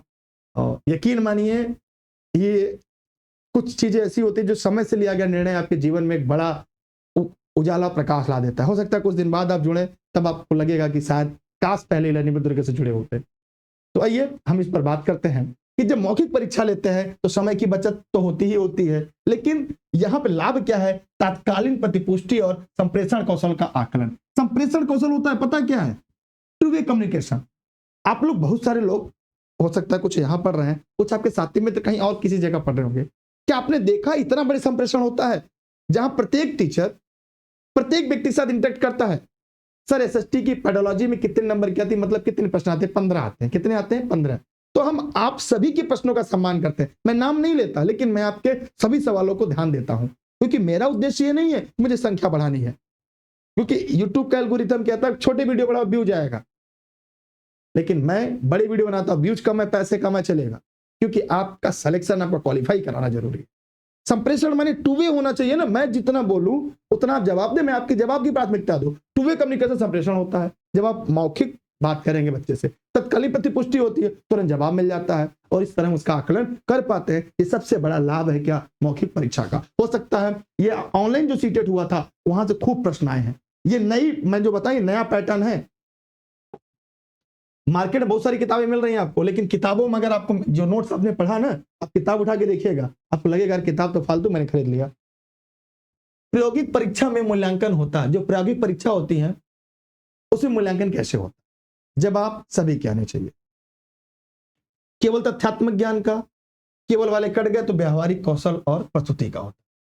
प्रयोगिक परीक्षा जो होती है वो कैसा होता है, जैसे हम लोग छोटे थे, जो 6, 7, 8 में जो फीमेल होती हैं, छात्राएं होती हैं, वो खाना बनाती हैं।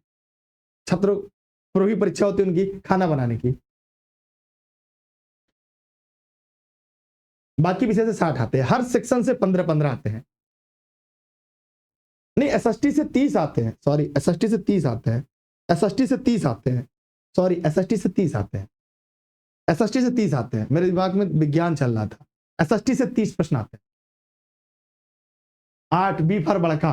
अच्छा, बड़का वाला कितने लोगों को समझ में आ गया है? आप पेपर सॉल्व करते हैं, मेरी जादू कितने लोगों को समझ में आई है? इस क्लास का कितना बड़ा फायदा मिला है आपको? तो मैं आगे बढ़ रहा हूं मेरी क्लास से, कि जिसका उत्तर बड़ा दिखे वो मार दीजिए। शीशी में सतत का मतलब क्या है? ये मैंने पढ़ा है, नोट्स में है। ये सब प्रश्न पूछे गए हैं, आपको जानकारी होगी। ये ऑनलाइन जो पेपर सीटेट हुए हैं वो सारे पूछे गए हैं। अब बताइए सीसीई में सतत का मतलब क्या है? ये ऑनलाइन जो पेपर हुआ उसके हैं। केवल अंतिम परीक्षा, नियमित और निरंतर मूल्यांकन, वार्षिक परीक्षा, केवल मौखिक परीक्षा। सतत का मतलब होता है नियमित और निरंतर मूल्यांकन। व्यापक मूल्यांकन में शामिल होता है, व्यापक मूल्यांकन में शामिल होता है, व्यापक मूल्यांकन में शामिल होता है। जवाब सबके आने चाहिए फटाफट अंदाज में। मैं आपको बार बार कहता हूं कि पहले थियरी पढ़िए, उसके बाद एमसीक्यू पे जाइए, क्योंकि एमसीक्यू जरूरी है, लेकिन अगर थियरी का कॉन्सेप्ट पता है ना, बहुत अच्छे प्रश्नों को सही करेंगे, यकीन मानिए। अब मैं पूरी थियरी आपको बताया ना, जैसे पेडागोजी, सस्ती पेडागोजी है, मैं 15-15 घंटे 20 घंटे में पढ़ा के खत्म कर दूंगा, पूरा कंप्लीट। अब यहां पर अब हर बार बी नहीं है बी फॉर बड़का, अब सी फॉर बड़का हो गया। क्यों? क्योंकि व्यापक मूल्यांकन शैक्षिक और शैक्षिक दोनों पक्षों का मूल्यांकन करता है। यहां पे क्या हो गया? सी फॉर बड़का। तो ये ट्रिक आपको काम तो आने वाली है, ऐसा है, ये तो फायदा होगा ही आपका। सामाजिक विज्ञान शिक्षण में पाठ्यक्रम की समस्या है। प्रश्न नंबर 21 का जवाब दीजिए सभी लोग। अत्यधिक संक्षिप्त होना, अत्यधिक विस्तृत और बोझिल होना, बहुत आसान होना, बहुत कठिन होना। पाठ्यक्रम की समस्या क्या है? प्रश्न नंबर 21 के जवाब सभी लोगों को देना है, जो लोग इस वीडियो को देख रहे हैं।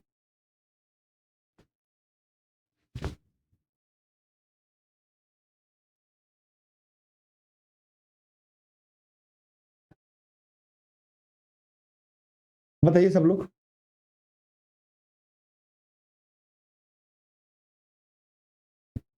सही इस बार। अत्यधिक विस्तृत और बोझिल होना। शिक्षण सामग्री कमी का प्रभाव होता है। शिक्षण सामग्री की कमी का प्रभाव क्या होता है? सभी लोग जवाब देंगे फटाफट अंदाज में।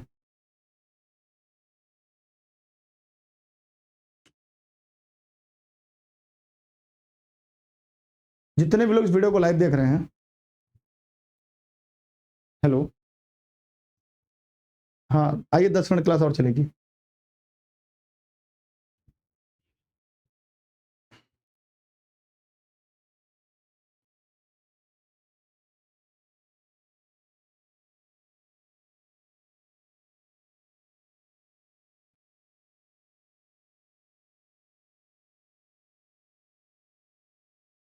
शिक्षण सामग्री कमी का प्रभाव क्या होता है? ए फॉर बड़का,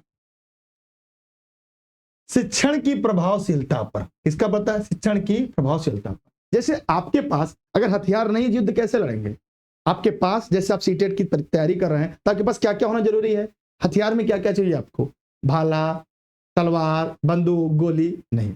आपके पास एक अच्छा नोट्स हो, अच्छी ऑथेंटिक किताबें हो, प्रीवियस ईयर के पेपर हो, अगर नहीं पेपर मिल रहा है तो कोई ऐसी किताब ले लीजिए जहां प्रीवियस ईयर पेपर हो, एनसीईआरटी का पूरा नोट्स होगी, समय कम है आपके पास, कम मिलता है तो पूरी किताब पढ़ने में समय ज्यादा लगे, एनसीईआरटी की नोट्स हो, उसके बाद अच्छे कंटेंट हो, अच्छा वीडियो लेक्चर वाला कोई अच्छा टीचर हो, तो पहली बार में सीटेट पार कर जाएगा। लेकिन अगर ये नहीं है तो क्या करेंगे, कहीं ना कहीं समस्या आपके लिए हो जाएगी। फ्लिप्ड क्लासरूम मॉडल में है, ये मैंने पढ़ाया था, आपको शायद याद होगा। फ्लिप्ड क्लासरूम ये थियरी में मैंने पढ़ाया है। फ्लिप्ड क्लासरूम, फ्लिप्ड क्लासरूम ये मैंने आज पढ़ाया है और उम्मीद करते हैं आपको मिल गया होगा। बताइए चलो फटाफट कमेंट करके।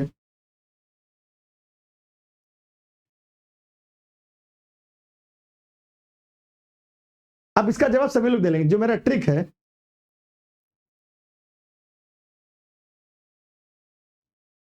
अब देखिए, छात्र घर पर सामग्री देखते हैं और कक्षा में गतिविधियां करते हैं, इसी को कहते हैं फ्लिप्ड क्लासरूम। ये बहुत इंपॉर्टेंट होता है, ये रट लीजिएगा, ये पूछा गया है। जो सारे प्रश्न ये सीटेड में पूछे जा चुके हैं। अगर आपने पीवाईक्यू ऑनलाइन वाले जो पेपर हुए थे पढ़े होंगे तो आपको लगेगा कि जो सर के नोट्स होते हैं यहाँ से हुबहू सवाल परीक्षाओं में पूछे जाते हैं।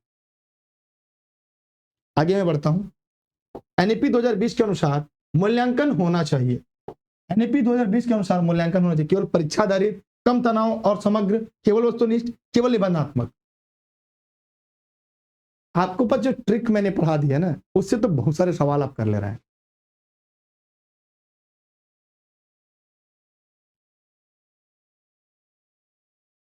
अच्छा, ए फॉर आजमगढ़ होता, जे वाला विकल्प नहीं तो मैं जे फॉर जौनपुर कहता, यू होता यू फॉर यूपी कहता। तो यहां पर क्या होगा, इस प्रश्न का उत्तर आपके हिसाब से क्या होगा? आपको एक ट्रिक और ही पता है, जहां पे केवल आ जाए सीटेट में सवाल सही नहीं होता, आप तुरंत कहेंगे सर कम तनावपूर्ण और समग्र, कम तनावपूर्ण और समग्र। मतलब इस प्रश्न का उत्तर क्या हो जाएगा? बी। प्रश्न का उत्तर क्या होने वाला है? बी। बी फॉर बॉम्बे, हाँ सही है। तो आज के लिए इतना ही कर दें? हाँ हाँ हाँ, प्रश्न बहुत ज्यादा हैं, तो क्या आज के लिए इतना ही कर दिया जाए खाली? क्योंकि वाईफाई में थोड़ा सा दिक्कत है, इसलिए वाईफाई वाले का इंजीनियर आ रहा है और उस 2-3 बार मैंने कॉल किया, बात हुआ।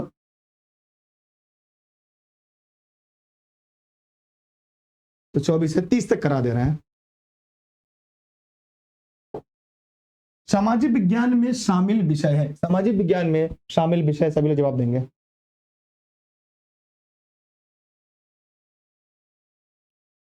एक सवाल आया है, क्या कारण है दुर्गेश्वरी क्लास में संख्या कम है? कोई बात नहीं,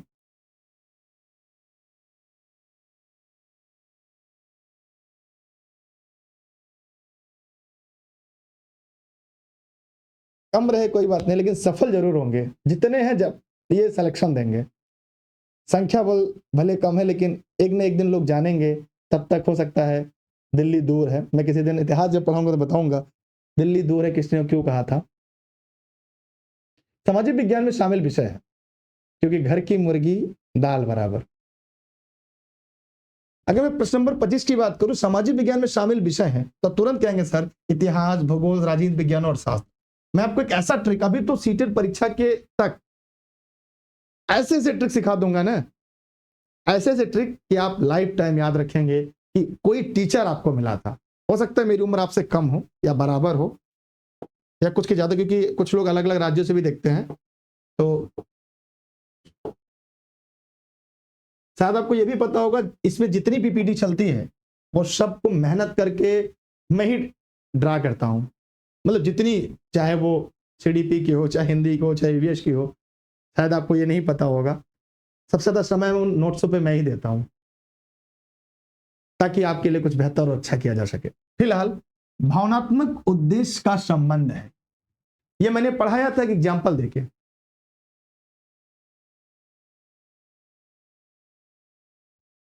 यहां पे क्या है, भावनात्मक उद्देश्य का संबंध है।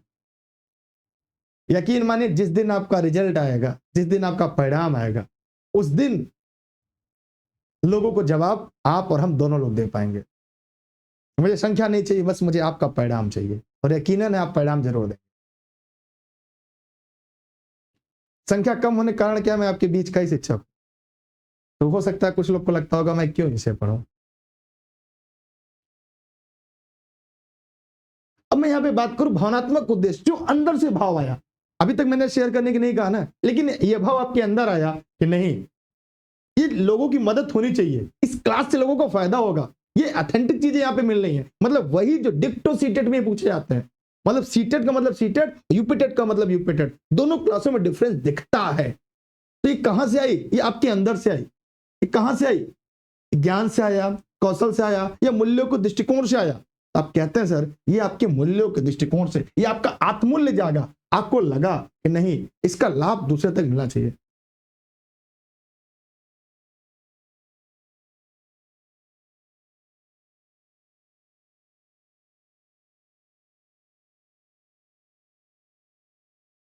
तो ये सारे प्रश्न जो मैं आपको करा रहा हूं ना, ये जो सीटेट ऑनलाइन हुआ था उसमें एक एक दिन में 8-10 सेट होते थे, उनसे ही सारे पेपर कलेक्ट किए गए प्रश्न। और आज आपको लग रहा होगा कि आप ये पूरी क्लास, पता है मैं पूरा शिक्षण कितने दिन पढ़ा सकता हूं? 8 घंटा 10 घंटा, मतलब 10 लेक्चर 15 लेक्चर में पूरा कंप्लीट कर दूंगा। और 15 लेक्चर में अगर आप सीटेट में 30 में 28-30 केवल सीडीपी में मतलब इसकी पेडागोजी में कर ले रहे हैं, तो कितनी अच्छी तैयारी आपकी है। मैं आगे बढ़ता हूं।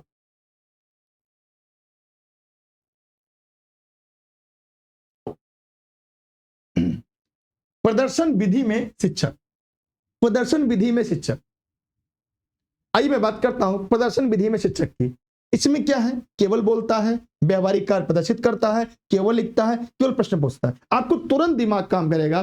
पढ़ना तो जाए भाड़ में, पहले हम जानते हैं, सर ने बताया है केवल नकारात्मक होता है, इस प्रश्न का उत्तर सकारात्मक होगा, इसका होगा व्यवहारिक कार्य प्रदर्शित करता है। मानचित्र का उपयोग किस विषय के शिक्षण में सबसे अधिक उपयोगी होता है? ये हलवा है, प्रश्न हलवा मिल जाता है। तो क्या होगा? इस प्रश्न का उत्तर क्या हो जाएगा? भूगोल। क्या हो जाएगा? भूगोल। मैं आगे बढ़ रहा हूं, जितना आप करा दूंगा उसके बाद अगला फोन जब तक इंजीनियर का नहीं आएगा तब तक मैं पढ़ा दूंगा आपको। समय रेखा का उपयोग किस उद्देश्य के लिए होता है? समय रेखा का उपयोग किस उद्देश्य के लिए होता है? ये मैंने आज पढ़ाया, इस नोट्स में है। भौगोलिक स्थिति को दिखाने के लिए, ऐतिहासिक घटनाओं कालक्रम को दिखाने के लिए, आर्थिक आंकड़ों को दिखाने के लिए, राजनीतिक संरचना को दिखाने के लिए। जब मैं इतिहास पढ़ा था तो भी मैं वहां पे बताता। एनसीईआरटी में एग्जैक्ट दिया है, जैसे ये 0 हो गया, इसके इधर हम बढ़ते हैं तो ये होता है 1 2 3 4 डॉट डॉट अनंत तक। इधर आते हैं तो -1 -2 -3 -4। उसी तरह जो हमारी ऐतिहासिक सन होते हैं, इसे क्या कहते हैं? इसे हम कहते हैं बीसी, इसे कहते हैं एडी, बिफोर क्राइस्ट इसे कहते हैं ईशा पूर्व, इसे कहते हैं ईसवी, इसे क्या कहते हैं? ईसवी। ये एडी एनो डोमिनो होती है, ये बिफोर क्राइस्ट होता है। ये जब अगर आप लोग पढ़ेंगे, जब ऑनलाइन क्लास से जुड़ेंगे जो लोग, तो वहां पे मैं जब हिस्ट्री मैं पढ़ाऊंगा ना, तो मतलब क्या ही बोलते हैं, मतलब अपने मुंह में मिट्टू नहीं बनना चाहिए। आपको लगेगा कि यार मक्खन निकलना है इतिहास में। मतलब ऐसे मैं आप लोग पढ़ाने का प्रयास करूंगा कि आपको तुरंत क्लास में रट जाएगा इतिहास। मतलब ये तो कहने की बात है, मतलब आप लोग कहेंगे तो अपने से कह रहे हैं, ऐसा नहीं है। फिलहाल ऐतिहासिक घटनाक्रम को दिखाने के लिए आप कहेंगे सर आपने समय रेखा पढ़ाया था भूगोल में, जिसमें देशांतर रेखा समय बताते हैं, तो वो एक टॉपिक का हिस्सा था या उद्देश्य पूछा समय रेखा का। तो समय रेखा जो कालखंड का निर्धारण करता है वो क्या होता है? ऐतिहासिक घटनाओं का, जो मैंने आपको यहाँ पे बता दिया। अगला क्या है? योगात्मक मूल्यांकन किया जाता है। योगात्मक मूल्यांकन किया जाता है। जितने भी लोग इस वीडियो को देख रहे हैं वे सभी लोग फटाफट जवाब देंगे। मुझे लगता है आज का आखिरी सेशन है। जो साथी फेसबुक पे देख रहे थे वीडियो को शेयर कर देंगे, आपकी अगर अंतरात्मा चाहेगी तो।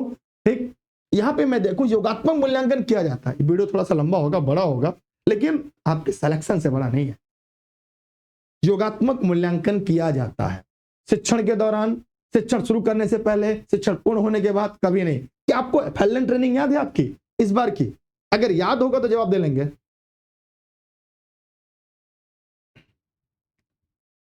बताइए, योगात्मक मूल्यांकन किया जाता है तो आपका तुरंत कॉन्सेप्ट क्लियर हो जाएगा सर। जब योगात्मक मूल्यांकन की बात होगी तो एकदम आपका एफएलएन ट्रेनिंग आपको याद हो जाएगा। एफएलएन ट्रेनिंग में क्या था? योगात्मक मूल्यांकन सबसे टोटल एकदम, भैया क्या रहा? तो शिक्षण के दौरान, शिक्षण शुरू करने से पहले, शिक्षण पूर्ण होने के बाद। दौरान होगा नहीं, शुरू होने से पहले जो होता है वो प्री टेस्ट होता है, आपको याद होगा। याद है कि नहीं जो मैंने आपको एग्जाम्पल दिया? चलिए मैं आगे चलता हूं। मुझे लगता है 36 यही पेज पे जितना प्रश्न पढ़ा दूंगा, उसके बाद आप लोग ये पीडीएफ जाके डाउनलोड कर सकते हैं ऐप से। एक सवाल है यहाँ पे, निबंधात्मक प्रश्नों का मुख्य लाभ क्या है। अब जैसे कोई इस वीडियो को देखा, बाद में देखेगा, शुरुआत में आवाज ही नहीं है, शुरुआत के 3-4 मिनट ऐसे चलेंगे तो तुरंत मूल्यांकन कर लेगा, ये मास्टरवा क्या पढ़ाता हो गया, इसकी ना माइक सही है, ना ऑडियो सही, ना वीडियो सही है। लेकिन जो अंत तक जुड़ेगा वो जानेगा कि वास्तव में इस क्लास में कितना दम है। तो आप इस प्रश्न का उत्तर बताएंगे कि निबंधनात्मक प्रश्नों का मुख्य लाभ क्या है। त्वरित मूल्यांकन होता है, अनुमान लगाना संभव होता है, कम समय मूल्यांकन होता है। अब देखिए, आपने निबंधात्मक प्रश्नों को पढ़ा, आज आपने थियरी पढ़ लिया, थियरी पढ़ने के बाद विस्तृत उत्तर, विश्लेषणात्मक क्षमता का मापन आपका हो गया, इसलिए इस प्रश्न का उत्तर हो गया बी। ठीक, अगला है वस्तुनिष्ठ प्रश्नों में शामिल है। मैंने पढ़ाया था ध्यान से, आपको याद होगा मैं इस टॉपिक को बहुत अच्छे से समझाया था जब वस्तुनिष्ठ मैं पढ़ा रहा था, क्योंकि मुझे पता है यहां से प्रश्न आते हैं।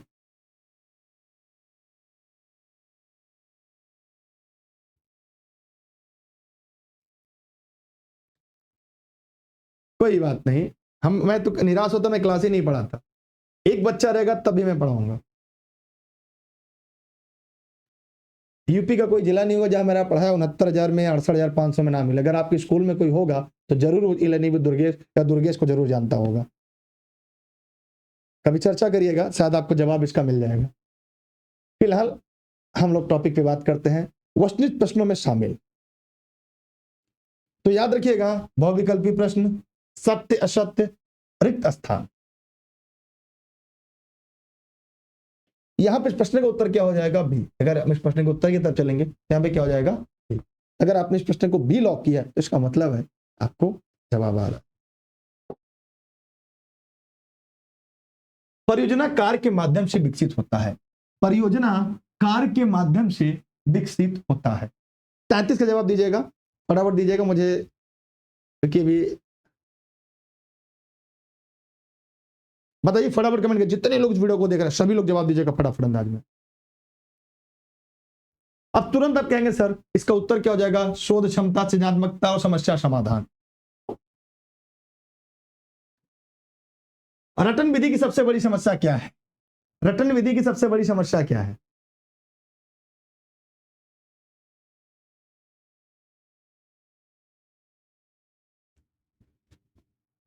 हाँ राहुल जी, सही जवाब आपका है, परियोजना कार्य के माध्यम से विकसित होता है।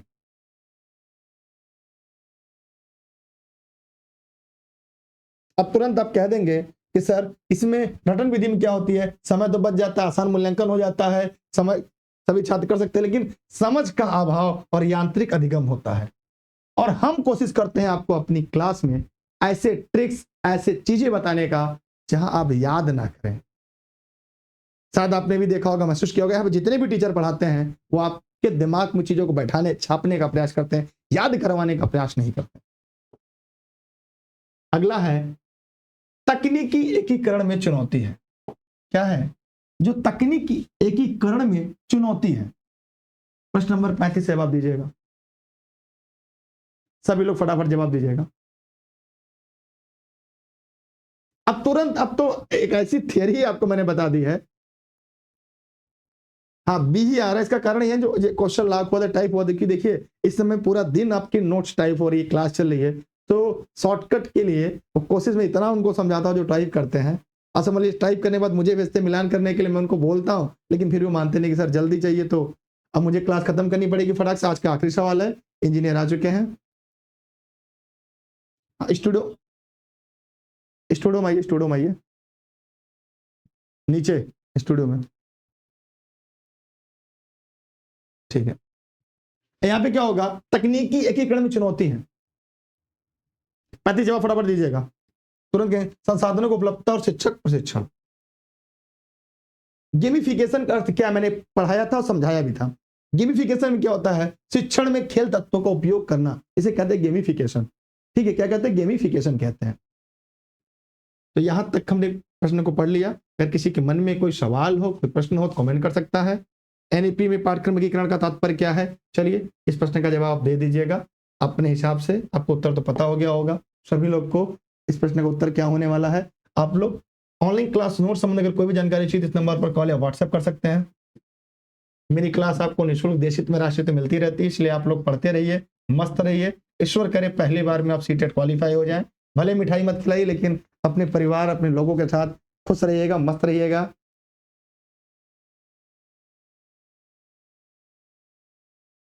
हाँ, हाँ। जी, जी। घर में लर्निंग स्टूडियो है।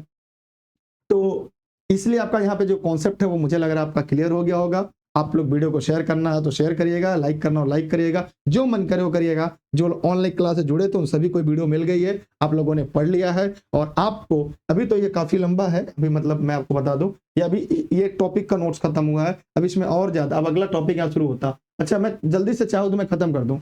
यहाँ से इतिहास शिक्षण विधियाँ शुरू होंगी। अगला जो टॉपिक मैं लेकर आता, इतिहास शिक्षण की विधियाँ आता। तो मैं आपको एक प्रश्न दिखा दे रहा हूँ, आप प्रश्न कर लीजिएगा फटाफट अंदाज में, जब तक इंजीनियर साहब आ रहे हैं। ये देखिए, एनईपी 2020 में क्या क्या होगा, इसका बी होगा। अनुभवात्मक शिक्षण में क्या होता है, अब ये देख लीजिएगा, इस प्रश्न का उत्तर आपके लिए क्या हो सकता है, क्योंकि मैं हर एक मिनट का उपयोग करता हूँ, ये हमारे टीचर सब जानते हैं। ग्लोब का उपयोग किस अवधारणा समझाने में होता है, अक्षांश देशांतर पृथ्वी की आकृतियां। चार्ट और ग्राफ का प्रयोग होता है सांख्यिकीय डेटा और प्रवृत्तियों को दर्शाने, मैंने पढ़ाया है। मॉडल प्रतिरूप किस उद्देश्य के लिए उपयोग होता है, अवधारणाओं को त्रिआयामी 3D में यूज करने के लिए, मैंने पढ़ाया है। समूह चर्चा में विकसित होता है सामाजिक कौशल, संचार और सहयोग, 20 का सहयोग, क्योंकि बड़ा उत्तर है। बस एक मिनट। अगला है, कह रहा है कि वाद विवाद प्रतियोगिता से विकसित होता है। वाद विवाद से क्या होता है, तर्क करने की, जैसे मैंने आपसे वाद विवाद किया, आपके अंदर क्या हुआ, तर्क क्षमता विकसित हुआ। आलोचनात्मक चिंतन भी, आपने आलोचना भी किया, ठीक है। अच्छा, आपने स्कोर भी बता दिया। चलिए, अब अगला क्या है, नाटकी। नाटकी एक ही नाटकी और रोल प्ले में क्या होता है, छात्र ऐतिहासिक और सामाजिक स्थितियों का अनुभव करते हैं, एक राजा बन जाता है, प्रजा बन जाते हैं। आपने देखा हिंदी में हमारे यहाँ जो वाटिका आती है, उस किताबों में भी नाटकी रोल प्ले के बारे में बताया गया है। क्षेत्र भ्रमण, क्षेत्र भ्रमण में क्या होता है, केवल हम क्षेत्र घूमकर नहीं चले आते, वहां पे हम वास्तविक प्रत्यक्ष अनुभव करते हैं, मतलब वास्तविक स्थानों का प्रत्यक्ष अनुभव सीखना होता है। डिजिटल मानचित्र का मतलब क्या होता है, मतलब डिजिटल मानचित्र मतलब जो हम लोग ऑनलाइन मोबाइल में देख लेते हैं, आजकल घर का नक्शा खसरा खतौनी आप मोबाइल पे देख लेते हैं, उसका क्या काम होता है, इंटरेक्टिव और अद्यतन जानकारी वहां से मिल जाती है। फिर आगे देखेंगे हम लोग वीडियो और डॉक्यूमेंट्री का उपयोग। वीडियो का मतलब क्या होता है, आजकल डॉक्यूमेंट्री आती है, किस चीज का डॉक्यूमेंट्री, से प्रधानमंत्री पे, मुख्यमंत्री पे डॉक्यूमेंट्री, समय जहां चुनाव चल रहे हो, मतलब हर तरह की डॉक्यूमेंट्री आपको पढ़ने देखने को मिलती है। तो ऐतिहासिक घटना को जीवंत करने के लिए वीडियो और डॉक्यूमेंट्री का उपयोग होता है। शिक्षक का प्रशिक्षण आवश्यक है, आपकी ट्रेनिंग क्यों जरूरी है, शिक्षकों की ट्रेनिंग क्यों जरूरी होती है, बताइए। आप तुरंत कह देंगे सभी शिक्षकों के लिए नियमित अद्यतन के लिए, ताकि वो हमेशा अपडेट रहे। यहाँ से आज टॉपिक खत्म होगी। अगली टॉपिक है इतिहास शिक्षण की विधियां। अगर आप लोग कहेंगे तो मैं इसको पढ़ाऊंगा, अन्यथा ये स्लाइड जो ऑनलाइन क्लास में जुड़े वहां पे मैं फ्री सेशन पढ़ाऊंगा। और इंजीनियर साहब नेट चला गया, इंटरनेट कहाँ चली गई, वो लिख के आ गया, देखिए, you are offline, your connection and try again.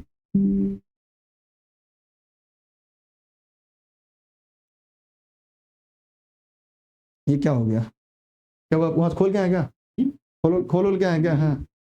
अब बताइए, आपके सामने ये क्लास चली गई, देख लीजिए।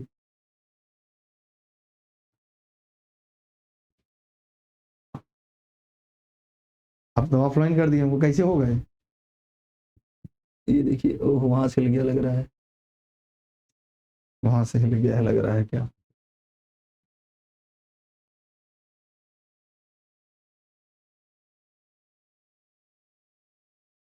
इंटरनेट तो ले लिए अब आते ही।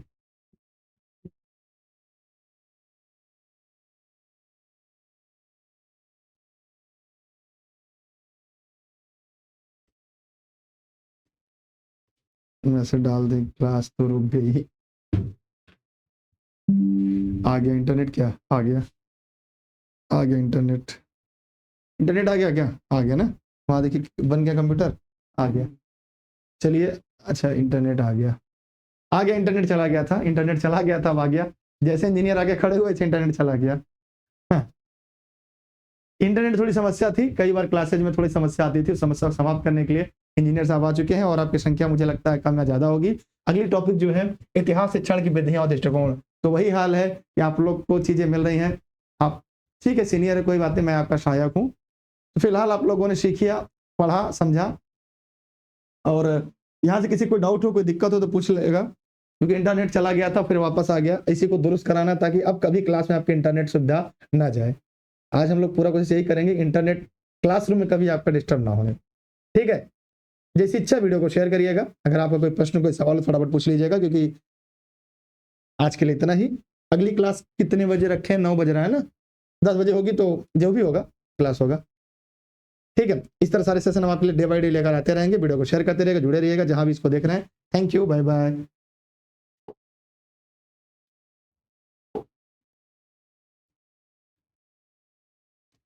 हाँ, ऐप पे पूरा एनसीईआरटी नोट्स आपको मिल जाएगी, वहां से आप डाउनलोड कर सकते हैं। लर्निंग विद दुर्गेश का ऐप।